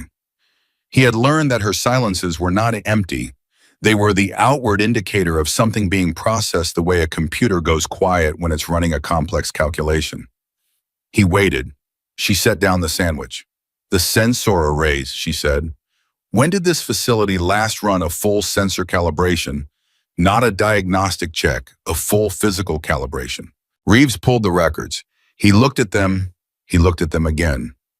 14 months ago, he said. Sarah looked at him. He looked back at her. "For the cooling upgrade," he said. "For the cooling upgrade," she said. The implication landed in the space between them like something heavy set down on a table. The sensors had been calibrated 14 months ago to the physical environment as it existed 14 months ago. And then the physical environment had been changed significantly, deliberately, as part of a planned facility upgrade, and nobody had recalibrated the sensors to the new environment afterward because the sensors had passed their diagnostic checks, and passing a diagnostic check and being correctly calibrated to your current physical environment are not the same thing. And that distinction had cost them 9 days of growing anomalies and 60 seconds of countdown, and whatever the full accounting of the last 12 hours would eventually show. "Foster," Reeves said, not loudly. Foster was 15 feet away. She came over. Reeves showed her the calibration records. He showed her the cooling upgrade completion date. He showed her the gap. Foster closed her eyes. She kept them closed for approximately 3 seconds. Then she opened them, and her expression had the quality of someone who has accepted a difficult truth and is ready to deal with it. "How did we miss this?" she said. "It was not really a question." "The diagnostic checks passed," Reeves said. "The sensors were working. We just didn't recalibrate them to the new environment." "Because the upgrade passed all its integration checks," Foster said. "We were looking for component failures. We weren't looking for environmental misalignment." She looked at Sarah. "You would have looked for environmental misalignment." "I always check calibration after any physical change to the environment," Sarah said. "It's the first thing before anything else." She paused. "When you change the conditions around a sensor, the sensor is reading a different reality. Even if it's functioning perfectly, it's not reading accurately until you recalibrate." "We need to add that to the protocol," Foster said, "as a mandatory step. Any physical modification to any facility system requires full environmental sensor recalibration before the system goes back to operational monitoring status." She went back to her workstation and started writing. Voss, who had heard the exchange, said from his chair, "That needs to be in the standing operating procedure as well, not just the monitoring protocol, the SOP." "Agreed," Hartwell said. He had come to stand at the edge of the group without anyone quite noticing when. "Write it up, Derek. I want it in the draft SOP by end of business." "Yes, sir," Voss said. And then at 12:47 hours, the thing happened that nobody had been expecting. An alert, not a lockdown alert, not an emergency protocol, just a standard notification tone from one of the secondary monitoring stations. A tone that under normal circumstances would have produced no particular reaction because standard notifications happen dozens of times a day in a facility of this complexity. But Reeves heard it and looked at his screen, and what he saw made him sit forward with a speed that was not standard. "Sir," he said. His voice was controlled, but the control was effortful. "Sir, I need you to look at this." Hartwell was there in 4 seconds. Voss in 5. Sarah in 6. On the screen, a secondary satellite array. Not the primary cluster they had been working with all morning. A different array. A monitoring array that handled regional communications relay rather than tactical operations. And in its telemetry data visible, if you knew what to look for in the pattern, that Sarah had spent the morning teaching them to recognize the same oscillation, smaller than what they'd seen in the primary array earlier in its development, but unmistakably the same shape, the same 40 to 50-minute rhythm, the same slowly increasing amplitude, the same signature of a feedback loop in its early stages. The secondary array was showing the same problem, not in the same phase, not about to cascade, but building. Reeves said quietly but precisely, "This array uses a different cooling system. It's on the East Wing infrastructure, not the West Wing upgrade." "Then why is it showing the same pattern?" Voss said. Everyone looked at Sarah. She was looking at the screen with the focused stillness she brought to things she was thinking hard about. The stillness lasted long enough that people around her unconsciously held their own breathing quieter. Then she said, "The East Wing shares environmental sensor trunk lines with the West Wing. We disconnected the West Wing sensor network last night. The East Wing sensors are still connected, and they're calibrated to pre-upgrade conditions, same as the West Wing was." She looked at Reeves. "The East Wing sensors are feeding bad baseline data to the East Wing satellite management system." Reeves said, "But the East Wing cooling system wasn't upgraded." "No," Sarah said, "but it shares airflow corridors with the West Wing. The West Wing upgrade changed pressure dynamics in the shared corridors. The East Wing sensors are reading those changed dynamics against a pre-upgrade calibration baseline." She paused. "Different cause, same mechanism." Voss turned to Hartwell. His face was controlled, but there was something in it, not panic, but the very specific alertness of a commander who has just recognized that the problem is larger than it was 1 minute ago. "Sir," he said, "if the East Wing secondary array goes into the same error cycle—" "Communications relay," Hartwell said. "Yes, sir, regional communications for 4 states." The room went quiet again. Not the quiet of shock, the quiet of competent people rapidly assessing a situation. Hartwell looked at Sarah. He looked at her the way he had looked at her at 0-60 seconds, with the specific attention of a man who has learned recently, and at some cost, to pay attention to what she says. "How long do we have?" he said. Sarah looked at the oscillation data. She looked at the amplitude trend. She ran the calculation in her head, not precisely but closely enough to be useful. "At current growth rate," she said, "you have approximately 11 days before this array reaches the same threshold the primary array hit last night." She paused. "But the HVAC maintenance cycle for the East Wing runs on Thursdays." "Thursday is in 3 days," Reeves said. "If the maintenance cycle interacts with this oscillation the way last month's cycle interacted with the primary array." Sarah said, "You have 3 days, maybe less."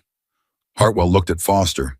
Foster looked at her half-finished monitoring protocol document on her screen and made a visible decision. "I can have the East Wing sensors offline for recalibration within 4 hours," she said. "We won't lose the secondary array. We'll run it on backup monitoring until the calibration is done." "Do it," Hartwell said. "I'll need Reeves." "You have him," Sarah said. "You'll also need to audit every other sensor network in this facility against the post-upgrade environmental baseline, not just East and West Wing. Everyone on." Hartwell looked at her. "How long for a full audit?" "Depends on how many sensor networks you have." Voss said 14 independent networks. Sarah said 5 days for a thorough audit, possibly 4 if you have the personnel. "We have the personnel," Hartwell said. He looked at Voss. "Coordinate with Foster. I want the audit structured and running by 1600 hours today." "Yes, sir," Voss said. He was already moving.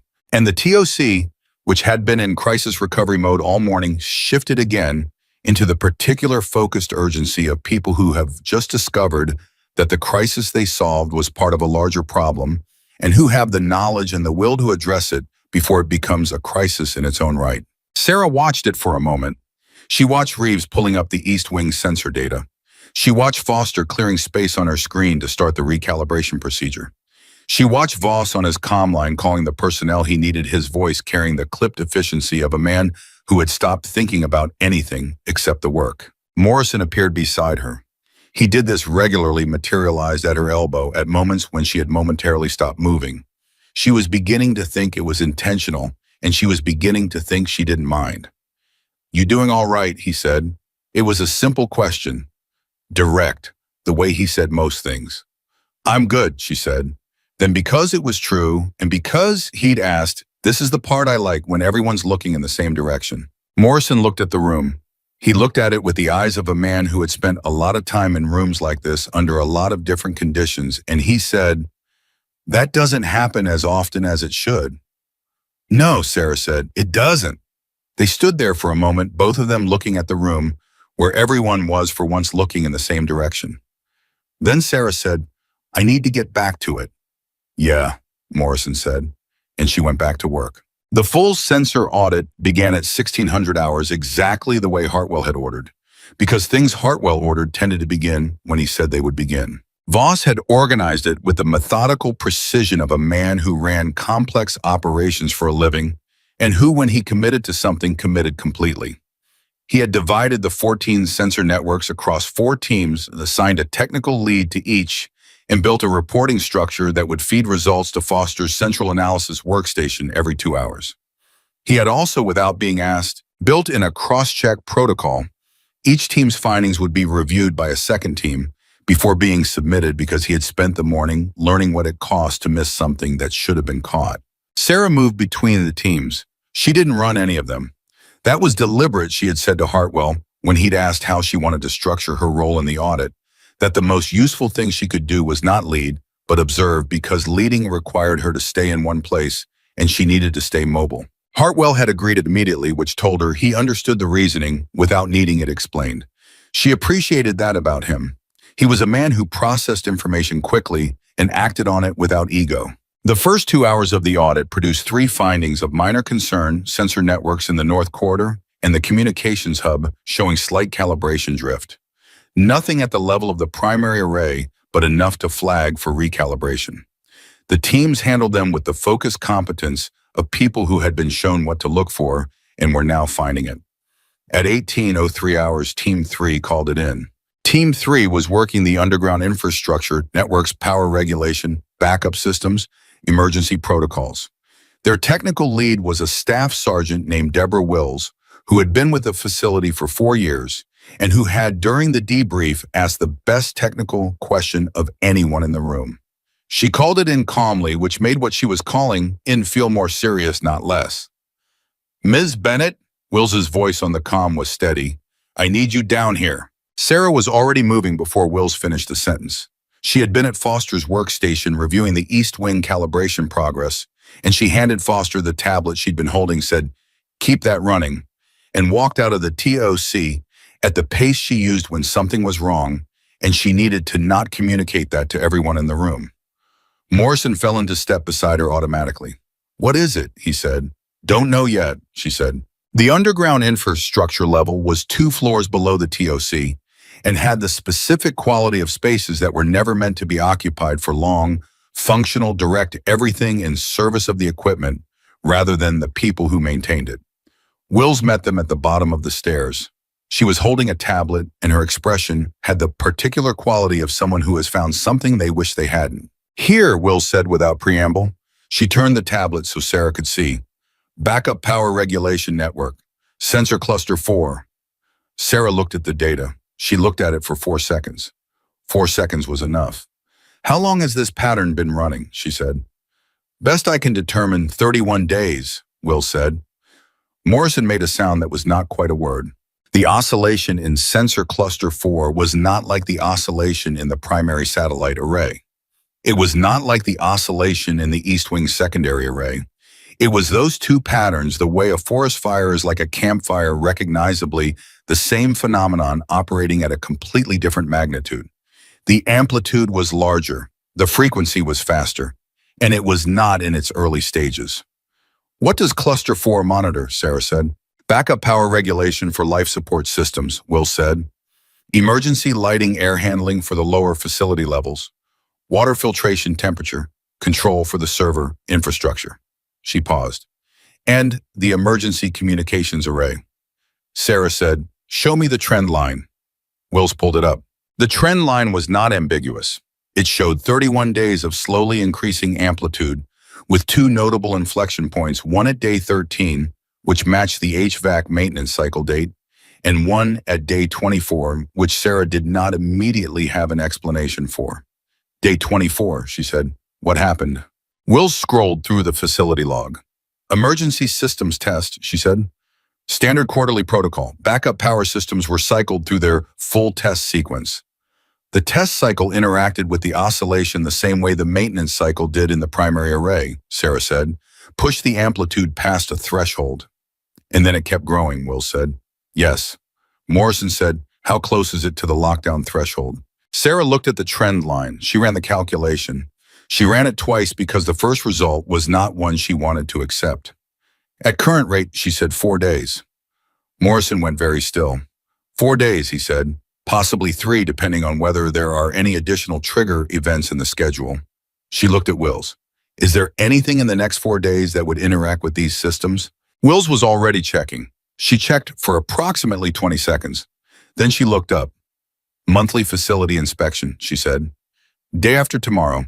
It includes a full walkthrough of the underground infrastructure.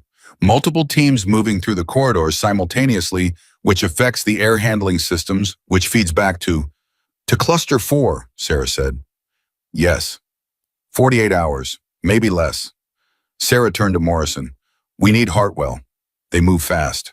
At 18:31 hours, Sarah was back in the TOC, standing in front of the main display with Hartwell and Voss and Foster and Cho, and she was walking them through what Wills had found, and the room had the quality it had during the countdown, that specific charged stillness of people confronting an urgent reality. Hartwell listened to all of it without interrupting. Then he said options. Sarah said 3. First, we take Cluster 4's sensor network offline immediately, same as we did with the primary array last night. Stops the feedback loop. Buys time for recalibration. Risk is operational blindness in the backup power regulation systems for the recalibration period, approximately 6 hours. Second option, Hartwell said. We postpone the facility inspection and run an emergency recalibration over the next 48 hours. Eliminates the immediate trigger risk from the inspection, but requires the sensor network to stay live during the recalibration process, which means the loop keeps running while we're working on it. Third, we do both. Take the network offline now. Run the recalibration. Cancel the inspection. Eliminate all trigger risks simultaneously. She paused. It's the most disruptive option, but it's the safest. Voss said, taking the backup power regulation sensors offline means we're running on manual monitoring for those systems. Yes, Sarah said, for 6 hours, approximately. Voss looked at Hartwell. Sir, manual monitoring of life support systems for 6 hours is within protocol. We've done it during scheduled maintenance before. When was the last time we did it? Hartwell said. Voss said 11 months ago, 18 months scheduled review. Cho said from his position at the edge of the group, General, I want to flag something. His voice had the careful quality of a man raising a concern he's been sitting on. The pattern in Cluster 431 days of growth, 2 inflection events, current amplitude. This is not the same scale as what we saw in the primary array last night. We know that, Foster said. What I mean is, Cho said, if this loop reaches lockdown threshold in a backup power regulation system, the cascade profile is different from what we experienced last night. Last night, we were looking at tactical communications and satellite connectivity. If backup power regulation enters threat protocol, he paused. He said it plainly because there was no useful way to soften it. We're talking about life support. The word landed in the room the way serious words land when everyone already knows what they mean, but nobody has said them yet. Life support, not communications going dark, not satellites disconnecting, air handling systems entering forced reset in a facility that had people working below ground level, water filtration, temperature control for server infrastructure that if it failed would take down systems that could not come back up quickly. Hartwell said, how bad, Raymond? Cho said, a full lockdown of the backup power regulation system and threat protocol is potentially a 6 to 8 hour recovery, during which we would be running all life support systems on primary power, only with no failover if the primary system encounters any issue. Hartwell looked at Sarah. She said, take it offline now, tonight. Agreed, Hartwell said. He didn't look at anyone else when he said it. The decision was already made. He was simply announcing it. Voss said, I'll coordinate the manual monitoring teams. Do it, Hartwell said. I want the network offline in 30 minutes and manual monitoring in place before it goes down. Voss was on his comm line before Hartwell finished the sentence. In the controlled urgency that followed, teams being organized, positions being assigned, protocols being checked and double-checked, Sarah stood for a moment in the particular stillness she moved into when everything around her was moving fast. She was thinking about the 31 days, about the things she hadn't said in the briefing, because she hadn't wanted to add to the weight of what was already in the room. 31 days was not a coincidence. The primary array anomalies had started 22 days ago. The East Wing secondary array had started its oscillation at a point she hadn't precisely determined yet, but that was estimated at somewhere between 15 and 20 days ago. And now cluster 431 days. 3 separate networks, 3 separate oscillation patterns, all building simultaneously, all feeding on the same root cause sensors calibrated to a pre-upgrade environment, misreading a post-upgrade physical reality, but starting at different times, running at different rates, heading toward their respective thresholds on their own schedules. And the question that was moving through the back of her mind quietly and persistently was this: were there more? 14 sensor networks. They had audited the ones they'd gotten to, but the audit was not finished. 4 teams, 2 hours of work, 3 networks flagged, 10 networks still partially reviewed, some of them not reviewed at all. She walked to where Wills was standing, updating her team's findings on a shared tablet. The audit, Sarah said, the networks your team hasn't reached yet. Wills looked at her. Wills was a precise, intelligent person who processed implications quickly. The implication here didn't take long. We've covered 7 of the 14, Wills said. 7 to go. Which 7? Wills named them. 2 of them made Sarah pay closer attention. One was the radar calibration network. The other was the primary communications relay. Those 2, Sarah said, I want them prioritized. We're short a team, Will said. One of the other teams got pulled for the cluster 4 response. Sarah said, then you and I do them. Wills looked at her for exactly 1 second, the second a person takes when they're deciding whether to mention that they outrank the person giving them instructions, and then deciding it doesn't matter. All right, she said, let's go. They went. Morrison, who had been tracking Sarah's movements with the consistent attention of a man whose job included keeping track of where people were, said to a junior officer near him, tell the general where she is, and followed them. The radar calibration network was on the 3rd floor in a room adjacent to the primary radar operations bay. Wills pulled the sensor data and Sarah looked at it and felt the tension in her chest ease slightly. Minor drift within normal parameters, no oscillation signature. This one was clean. The primary communications relay was not. It was in a different location in the northeast section of the facility, and when Wills pulled the data and Sarah looked at it, she experienced the specific sensation of a person finding the thing they feared they would find. The oscillation was there. It was smaller than Cluster 4. It was larger than the East Wing secondary array had been when they'd found it that morning. It was at day 19 based on the trend data, and its current growth rate was slower than Cluster 4's, which was the only good news. 19 days, Will said. Yes. What's the threshold timeline? Sarah looked at the trend line. She looked at the scheduled events in the facility calendar that Wills pulled up on the adjacent screen. She looked at the specific configuration of this network, which systems it monitored, which AI management protocols governed it, what the physical environment around its sensor clusters looked like. Without any additional trigger events, she said 11 days. And with the monthly inspection day after tomorrow, Sarah said 6. Will said very quietly, we need to call this in. Yes, Sarah said. She was already moving. At 1947 hours, Sarah was back in the TOC for the second emergency briefing of the day, and the room had a different quality than it had had for the morning briefing. The morning briefing had been crisis recovery intense, but with the particular texture of people processing something that was already over. This was different. This was crisis in progress, and everyone in the room knew it. Hartwell listened to the communications relay, finding with the same controlled attention he brought to everything. When Sarah finished, he said, so we have cluster 4, which goes offline in, he looked at the time, 11 minutes. The East Wing secondary, which is in recalibration, and now the primary communications relay. Yes, Sarah said. How many other networks from the audit do we have left? 5, Will said from beside Sarah. We haven't reached them yet. Hartwell looked at Cho. Cho said, General, at this point, I think we have to consider the possibility that the sensor miscalibration issue is facility-wide, not isolated to specific networks. All 14 sensor networks were calibrated before the cooling upgrade. All 14 are now reading a changed physical environment against an outdated baseline. He paused. We may not have 11 anomalies. We may have 14. The room absorbed that. Voss, who had come back in from coordinating the cluster, for response stood very still for a moment. Then he said, Sir, we need to consider whether to bring the facility down to minimal operational status while we complete the audit and recalibration.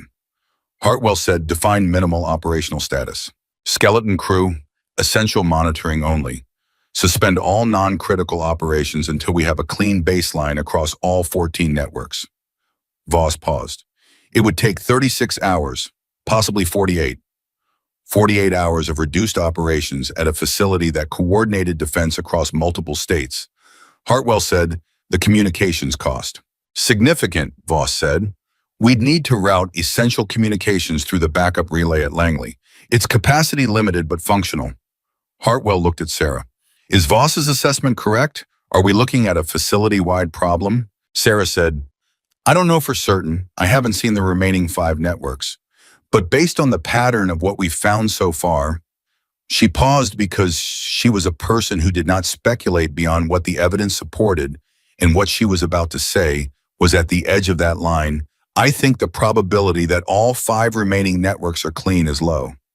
How low? She said it directly because he deserved a direct answer. I'd be surprised if more than 2 of the 5 come back clean. Hartwell turned to Foster. Foster said, if we're going to recalibrate all 14 networks, we need them offline sequentially, not simultaneously. The recalibration process for each network requires system resources that we can't run in parallel at full scale. Best case sequential scenario, 20 hours total if nothing goes wrong. And if something goes wrong, Hartwell said, 36, Foster said, maybe 40. The room went quiet. And then Reeves from his workstation across the room said, Sir, I have something. His voice had a quality that made people move toward him. On his screen was the primary satellite array, the one they had been working with all morning, the one that had nearly locked them down at 0-60 seconds the previous night, the one that was now running on a clean baseline with the sensor network offline and the backup monitoring in place. Except the backup monitoring system for the primary satellite array, Reeves said. His voice was careful. The one we put in place last night when we took the main sensor network offline. Yes, Foster said. Reeves turned his screen slightly so Foster could see it clearly. The backup monitoring system uses the infrastructure sensor network as a secondary reference point for atmospheric data. Foster looked at the screen. The color did something in her face, a quick, involuntary shift that she controlled immediately. The infrastructure sensor network, she said. Yes, Reeves said. Network 11. It's one of the 5 we haven't audited yet. The silence that followed was the silence of a room full of people following a chain of logic to its conclusion and not liking where it went.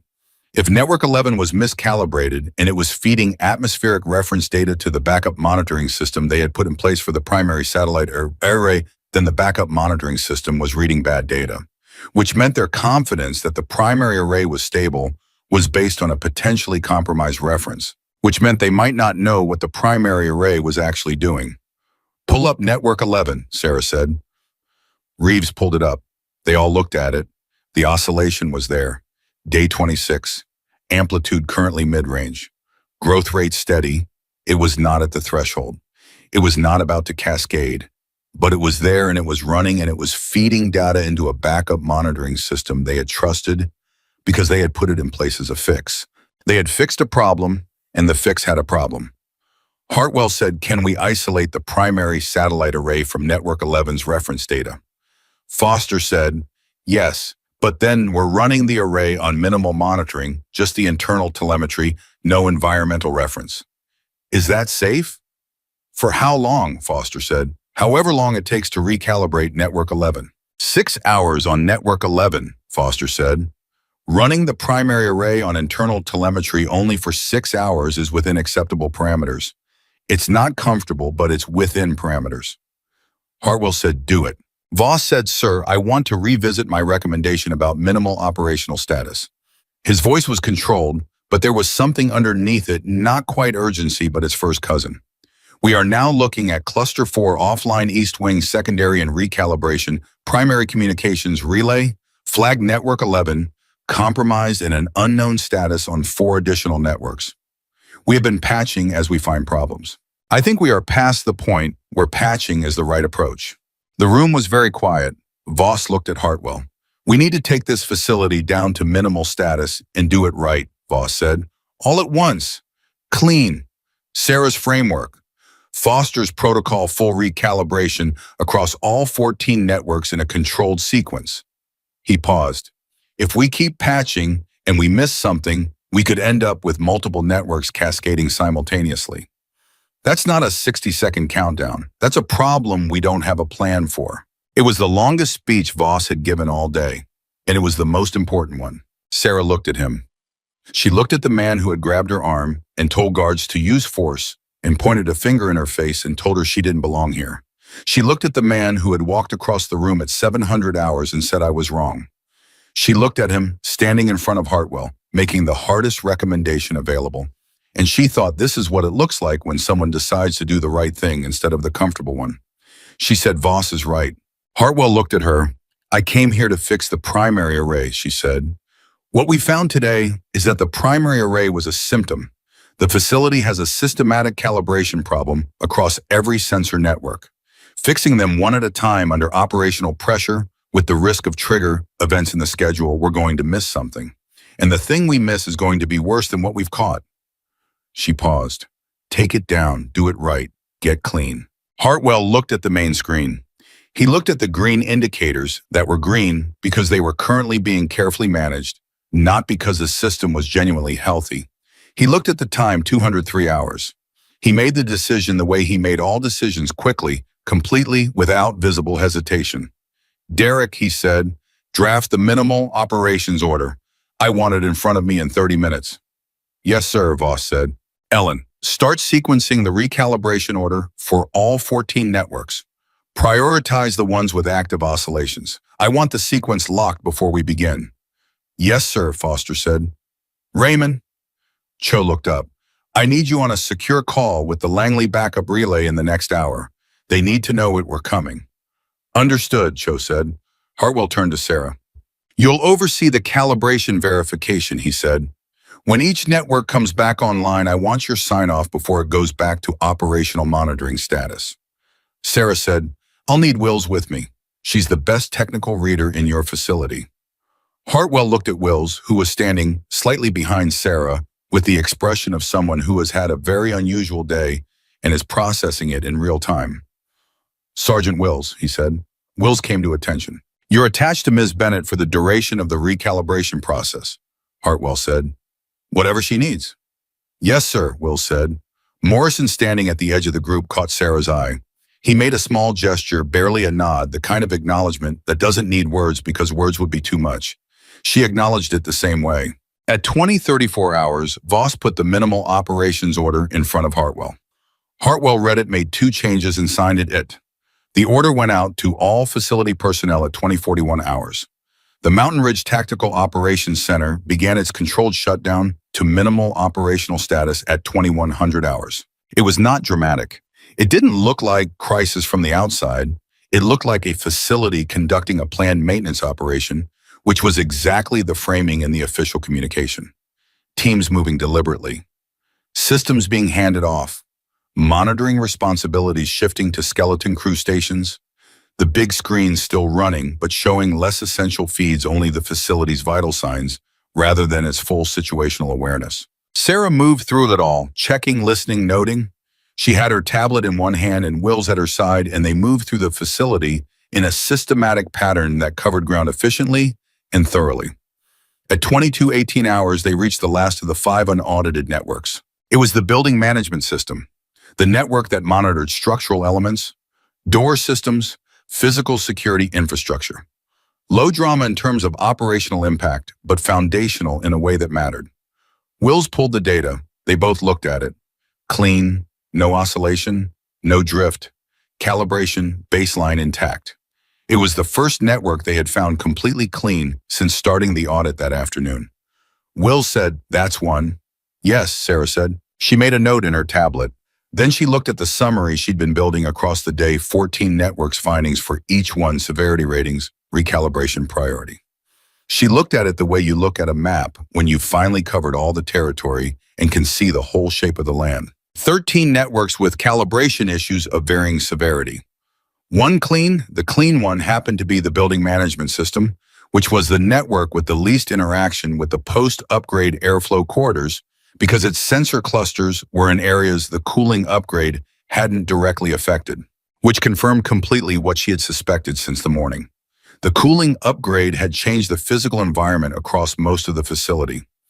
Every sensor network reading that changed environment against an old baseline had developed some level of miscalibration. The severity varied based on how directly each network's sensors were exposed to the changed airflow patterns. It was not 14 separate problems. It had never been 14 separate problems. It was one problem with 14 expressions. She thought about the soybeans she'd lost in 2019.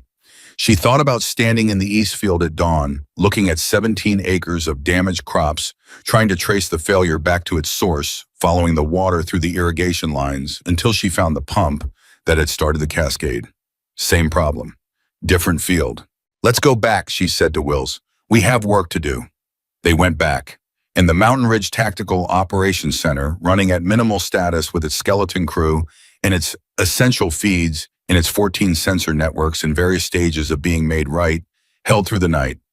Not easily, not comfortably, but held. The way things hold when someone finally understands what's wrong and commits to fixing it completely. You said, Part 5 lưu ý việc đủ 3.800 đến 4.000 từ, liên kết liền mạch với các phần trước trong câu chuyện pha hội thoại, tạo thành một câu chuyện liền mạch khi ghép lại. The night stretched long and quiet over Mountain Ridge, and inside the facility, the recalibration work ran without stopping. Sarah had not slept. She was aware of this the way you are aware of a debt, not constantly, but whenever something reminded her, which was often. Her body had moved past the first wall of exhaustion sometime around midnight and had found the second wind that comes when you're deep enough into necessary work that stopping feels worse than continuing. She had been in this place before. She knew how it felt, and she knew what it cost, and she had decided without making a formal decision about it that the cost was acceptable. Wills had matched her hour for hour. By 0200 hours, the two of them had developed the wordless efficiency of people who had been working the same problem long enough to anticipate each other's next move. Wills would pull the data, Sarah would look at it, Sarah would indicate what she needed, Wills would have it ready before the indication was complete. It was the kind of working rhythm that takes years to build in most professional relationships.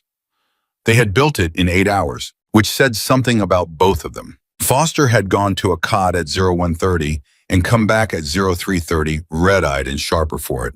She brought coffee for Sarah and Wills without being asked and set it down without comment, which was the right way to do it, and the three of them stood at the Network 11 workstation and looked at the recalibration progress together. Network 11, the infrastructure sensor network that had been feeding compromised atmospheric data to the primary satellite array's backup monitoring system, had come back online at 0312 hours clean, properly calibrated to the post-upgrade physical environment, feeding accurate data for the first time in 26 days. When the confirmation came through, Foster made a small sound that was not quite a word. It was the sound of a person who had been holding something very carefully for a very long time, finally being able to set it down. Primary satellite array, Sarah said. Foster nodded. She moved to the main array workstation and ran the verification.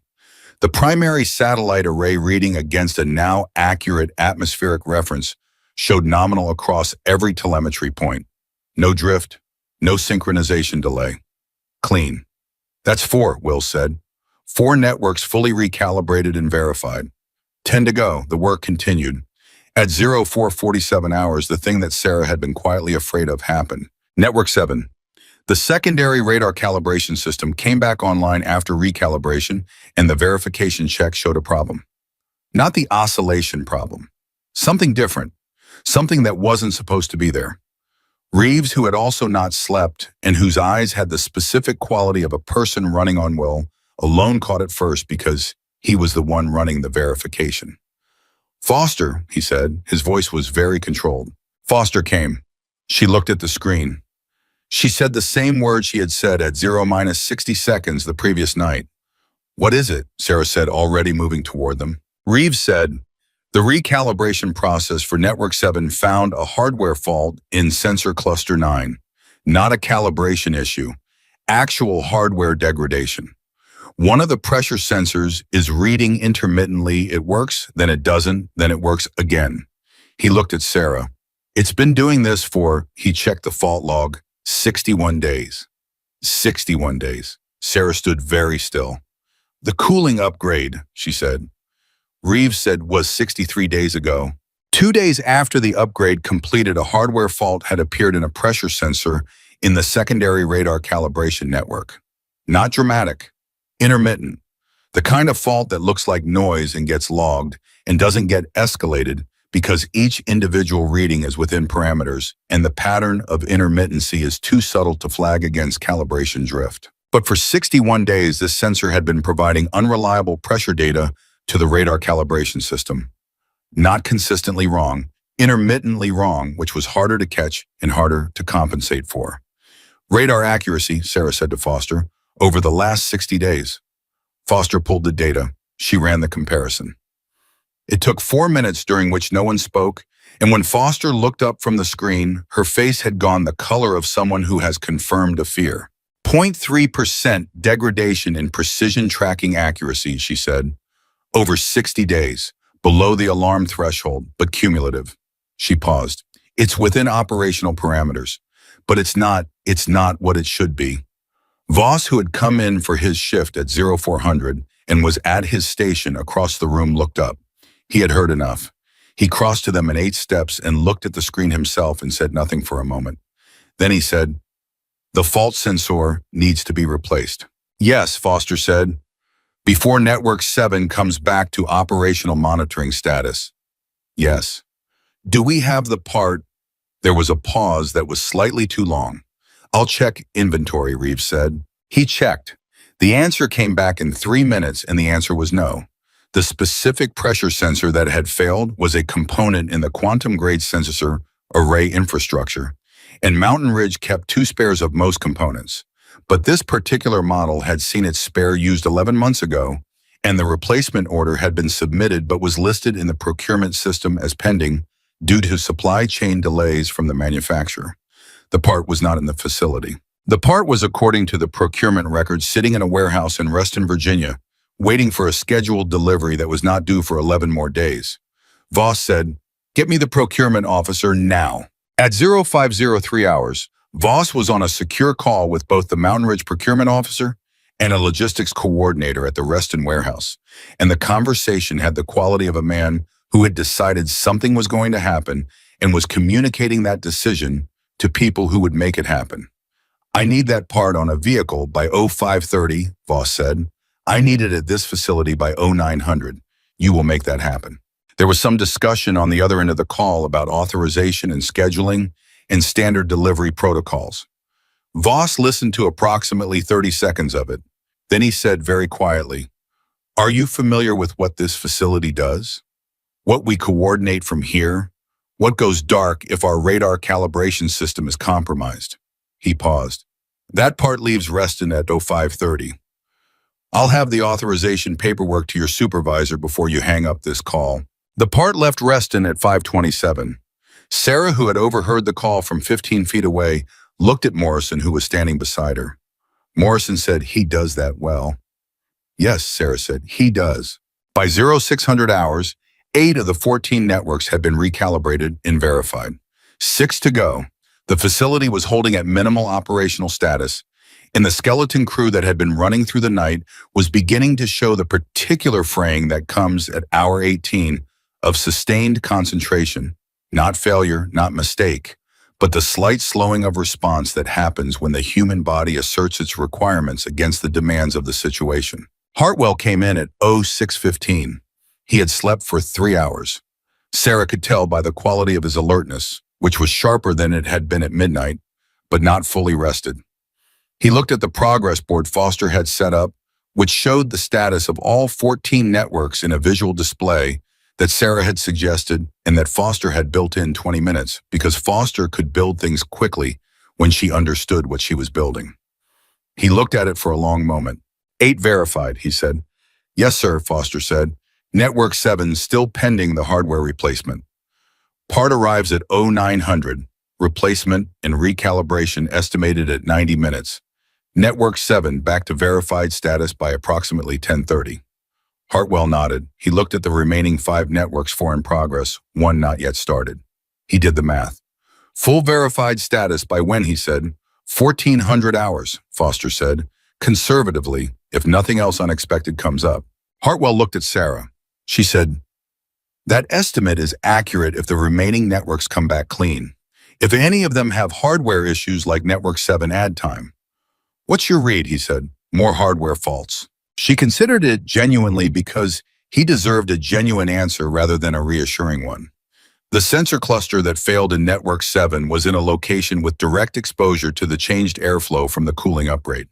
The remaining 5 networks, based on their physical locations, have less direct exposure. Hardware stress from airflow change is possible, but less likely. She paused. I think the probability is low.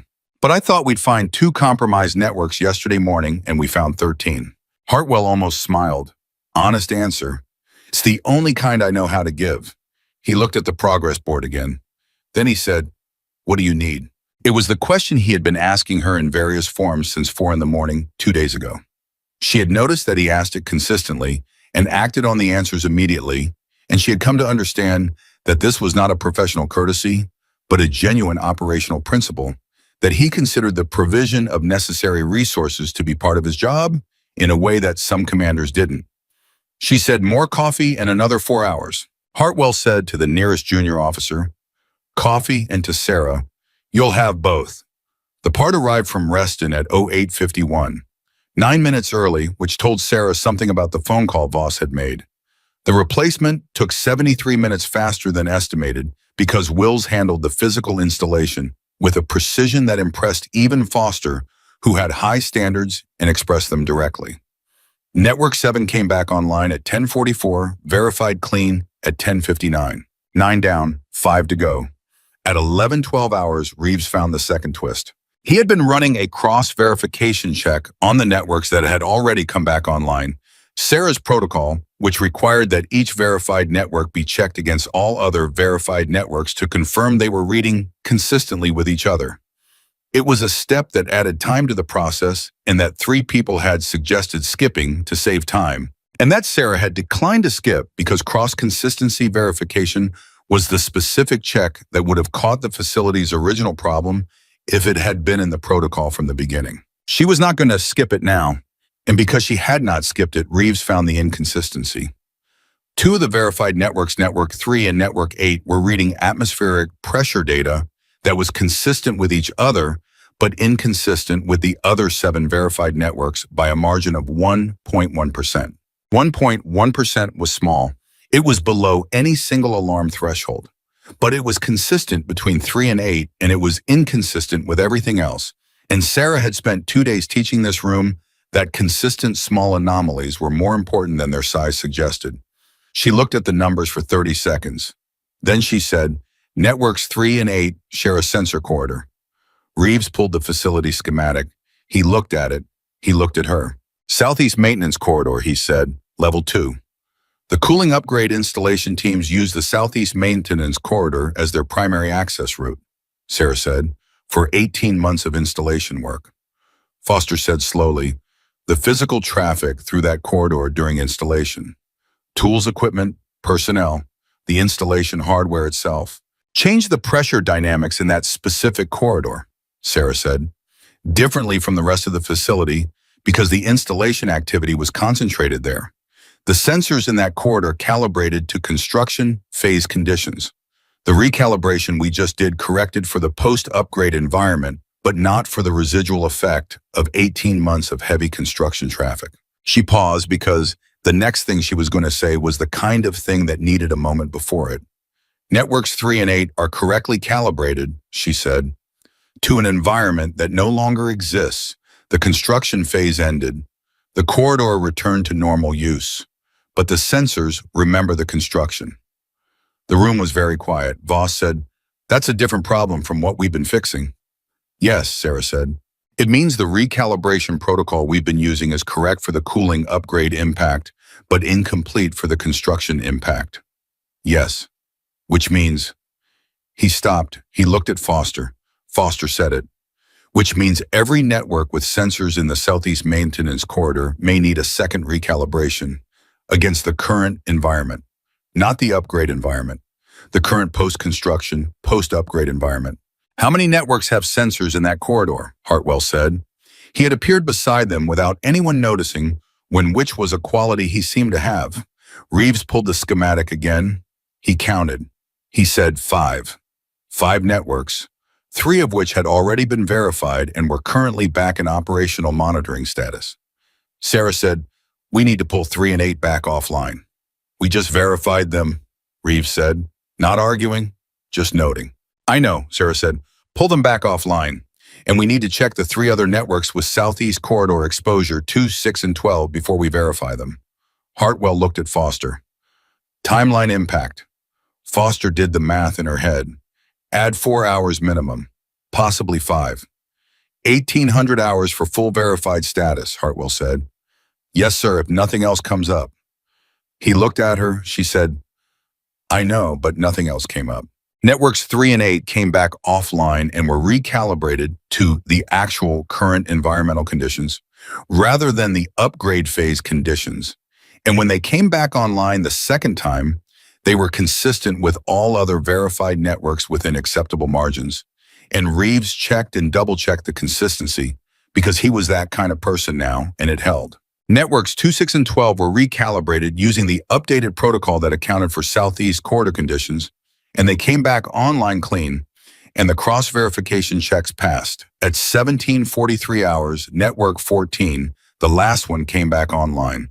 Reeves ran the verification. He ran the cross-consistency check against all 13 other networks. He ran it twice. Then he looked up from his screen and said in a voice that was quieter than the moment deserved and was exactly right because of it, "We're clean." The TOC was not a room that celebrated loudly. The people in it were not built for loud celebration. They were built for mission and for work, and celebration existed for them in smaller, quieter forms. But something moved through the room when Reeves said those 2 words. Something that had been held under pressure for 42 hours released just slightly, the way a breath releases when you've been holding it without knowing it. Foster put her hands flat on her workstation and closed her eyes. Wills beside Sarah exhaled through her nose, a single controlled exhale that carried more than a controlled exhale usually carries. Reeves sat back in his chair and looked at the ceiling. Hartwell said, "Full operational status. Bring it up." The facility came back online, not dramatically, one system at a time, returning to full operational monitoring status as each network's restored feed was integrated into the main display. Satellites finding their positions, radar running clean, communications relay nominal, backup power regulation nominal. Every network, every sensor, every data feed reading accurately against a correctly calibrated baseline. The main screen went fully green for the first time in 61 days. That was the number, not 22 days, not 31 days, not 9 days. 61 days was how long some element of this facility's sensor infrastructure had been compromised since the day the faulty pressure sensor first showed an intermittent fault in Network 7, 2 days after the cooling upgrade completed. For 61 days, the Mountain Ridge Tactical Operations Center had been operating with degrees of inaccuracy across its monitoring systems, and nobody had known, and the consequences had been building, and they had very nearly caught up. Sarah looked at the main screen. She looked at the green indicators in the stable readouts, in the satellite positions, holding exactly where they were supposed to hold. She had been awake for 40 hours. She became aware of this now in a way she had not been aware of it for the last several hours because the work was done and the adrenaline had finished its job and her body was beginning to make a request that she was going to have to honor fairly soon. But not yet. Hartwell came and stood beside her. He stood in the specific way of someone who has something to say and is deciding how to say it. He said 61 days. "Yes," she said, "and we were planning to restore full operations 6 days from now, on schedule with the monthly inspection, without any of this." He paused. with 13 compromised networks feeding the AI management system. Yes, she said. What would have happened? Sarah considered whether to soften the answer. She decided against it. The inspection trigger event would have pushed Cluster 4 into lockdown. Cluster 4's lockdown would have registered as a threat event. The threat protocol would have escalated across systems that were already in compromised feedback states. The cascade would have been significantly larger than what you saw 2 nights ago. She paused. I don't know exactly what that would have looked like, but it would have been worse than 60 seconds. Hartwell was quiet for a moment. You found this, he said. All of it. In 40 hours. Wills found a third of it, Sarah said. Reeves found the Network 11 issue. Foster built the protocol that made the recalibration possible. Voss got the part from Reston in time. She looked at him. I saw the pattern. They did the work. Hartwell said, don't do that. She looked at him. Don't diminish what you did by distributing it, he said. They are good at their jobs. You made their jobs possible. That's not the same thing, and you know it. She held his look for a moment. Then she said, all right. Across the room, Voss was on a comm line coordinating the return to full operational status, with the Langley backup relay winding down the emergency routing, returning communications to Mountain Ridge Primary, confirming the handoff. He was doing it with the same methodical precision he brought to everything, and his voice carried no particular triumph because he was not a man who triumphed out loud. But when he finished the call and looked up and saw the main screen fully green, he stayed still for exactly 3 seconds longer than operational necessity required. And Sarah, watching from across the room, registered those 3 seconds. At 18:12 hours, Hartwell called the facility back to full strength. The day shift personnel who had been standing by returned to their stations. The skeleton crew that had held through the night was formally relieved. The Mountain Ridge Tactical Operations Center resumed its normal operational posture for the first time in 42 hours. And then something happened that Sarah had not expected. Hartwell called the room to attention. Not the entire facility, just the TOC, the people who had been there for all of it or most of it. He did it with a single word said in the carrying voice he used when he needed a room to hear him. Listen. The room went quiet. 42 hours ago, he said, this facility came within 2 seconds of a system lockdown that would have taken us dark for 6 to 18 hours. 40 hours ago, we discovered that lockdown was not an isolated event, but a symptom of a facility-wide problem that had been building for 61 days. He paused. We fixed it, all of it, in 40 hours with a skeleton crew. In a recalibration protocol we built from scratch, we found and corrected 13 compromised networks, 1 hardware fault, and a calibration methodology gap that has existed in this facility's standard operating procedure since it was written. He looked at the room. That doesn't happen because of any one person. It happens because every person in this room did their job at a level that I am proud of. He paused again. There is one person I want to specifically acknowledge. The room's attention, which was already on him, sharpened. Sarah Bennett came to this facility in the middle of the night at my request as an outside consultant. She was not welcomed. He said it directly without softening it because Hartwell was a man who believed that the truth of a thing was more respectful than a cleaned-up version of it. She was dismissed. She was physically removed from this room.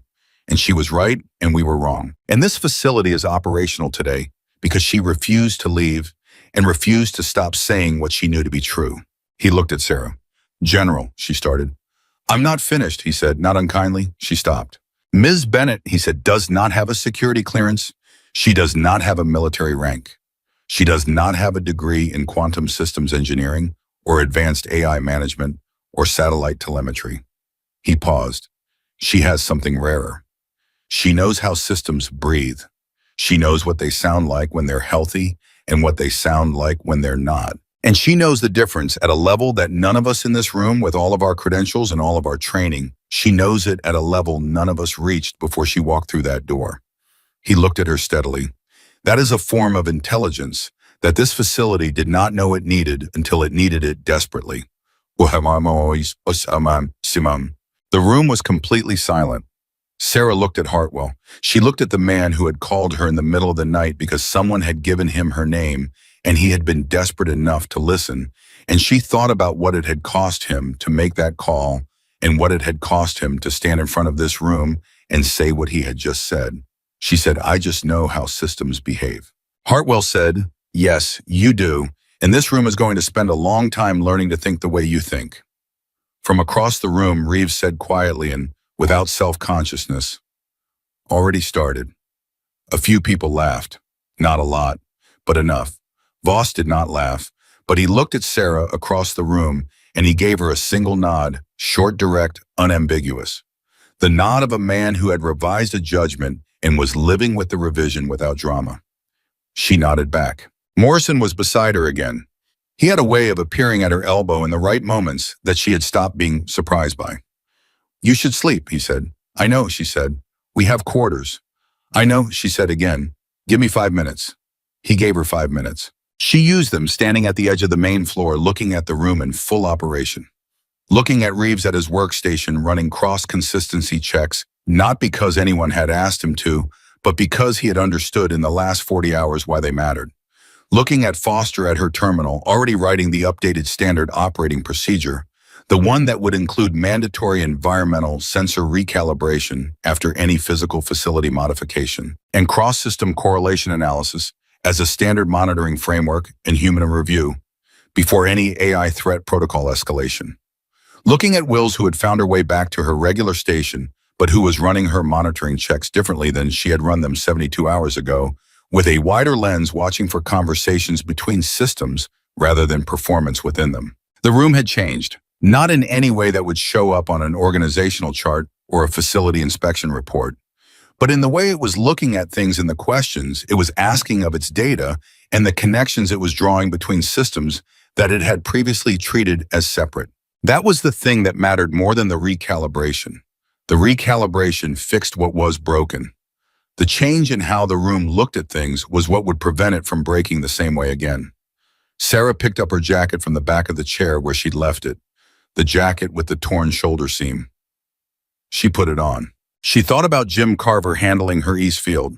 She thought about the pump spec sheet she'd told him where to find. She thought about the drive home 4 hours through terrain that didn't appear on most civilian maps in a truck, with a cracked mirror and a heater that worked when it felt like it. She thought about Dr. Cho's card in her pocket. 2 systems that might already be showing the early signs of the same problem. 2 systems somewhere where the sensors were reading the wrong reality, and the AI management was amplifying the error, and the engineers were calling it calibration drift. She thought about that. Morrison walked her out. At the door of the TOC, she stopped and looked back one more time. It was not a sentimental gesture. She was looking for something specific. She was looking to confirm what she thought she saw, which was a room that was paying attention in a different way than it had been 42 hours ago. She confirmed it. She turned and walked out. The door swung shut behind her. In the TOC on the main display, every indicator held green. Satellite steady, radar clean, all networks nominal. The Mountain Ridge Tactical Operations Center, fully operational, fully calibrated, running, clean for the first time in 61 days. Outside on the Virginia ridgeline, the afternoon light was moving across the hills in the way it moves in late afternoon, long and gold, and indifferent to everything that had happened inside the building below it. The world had continued its rotation. The light had continued its arc.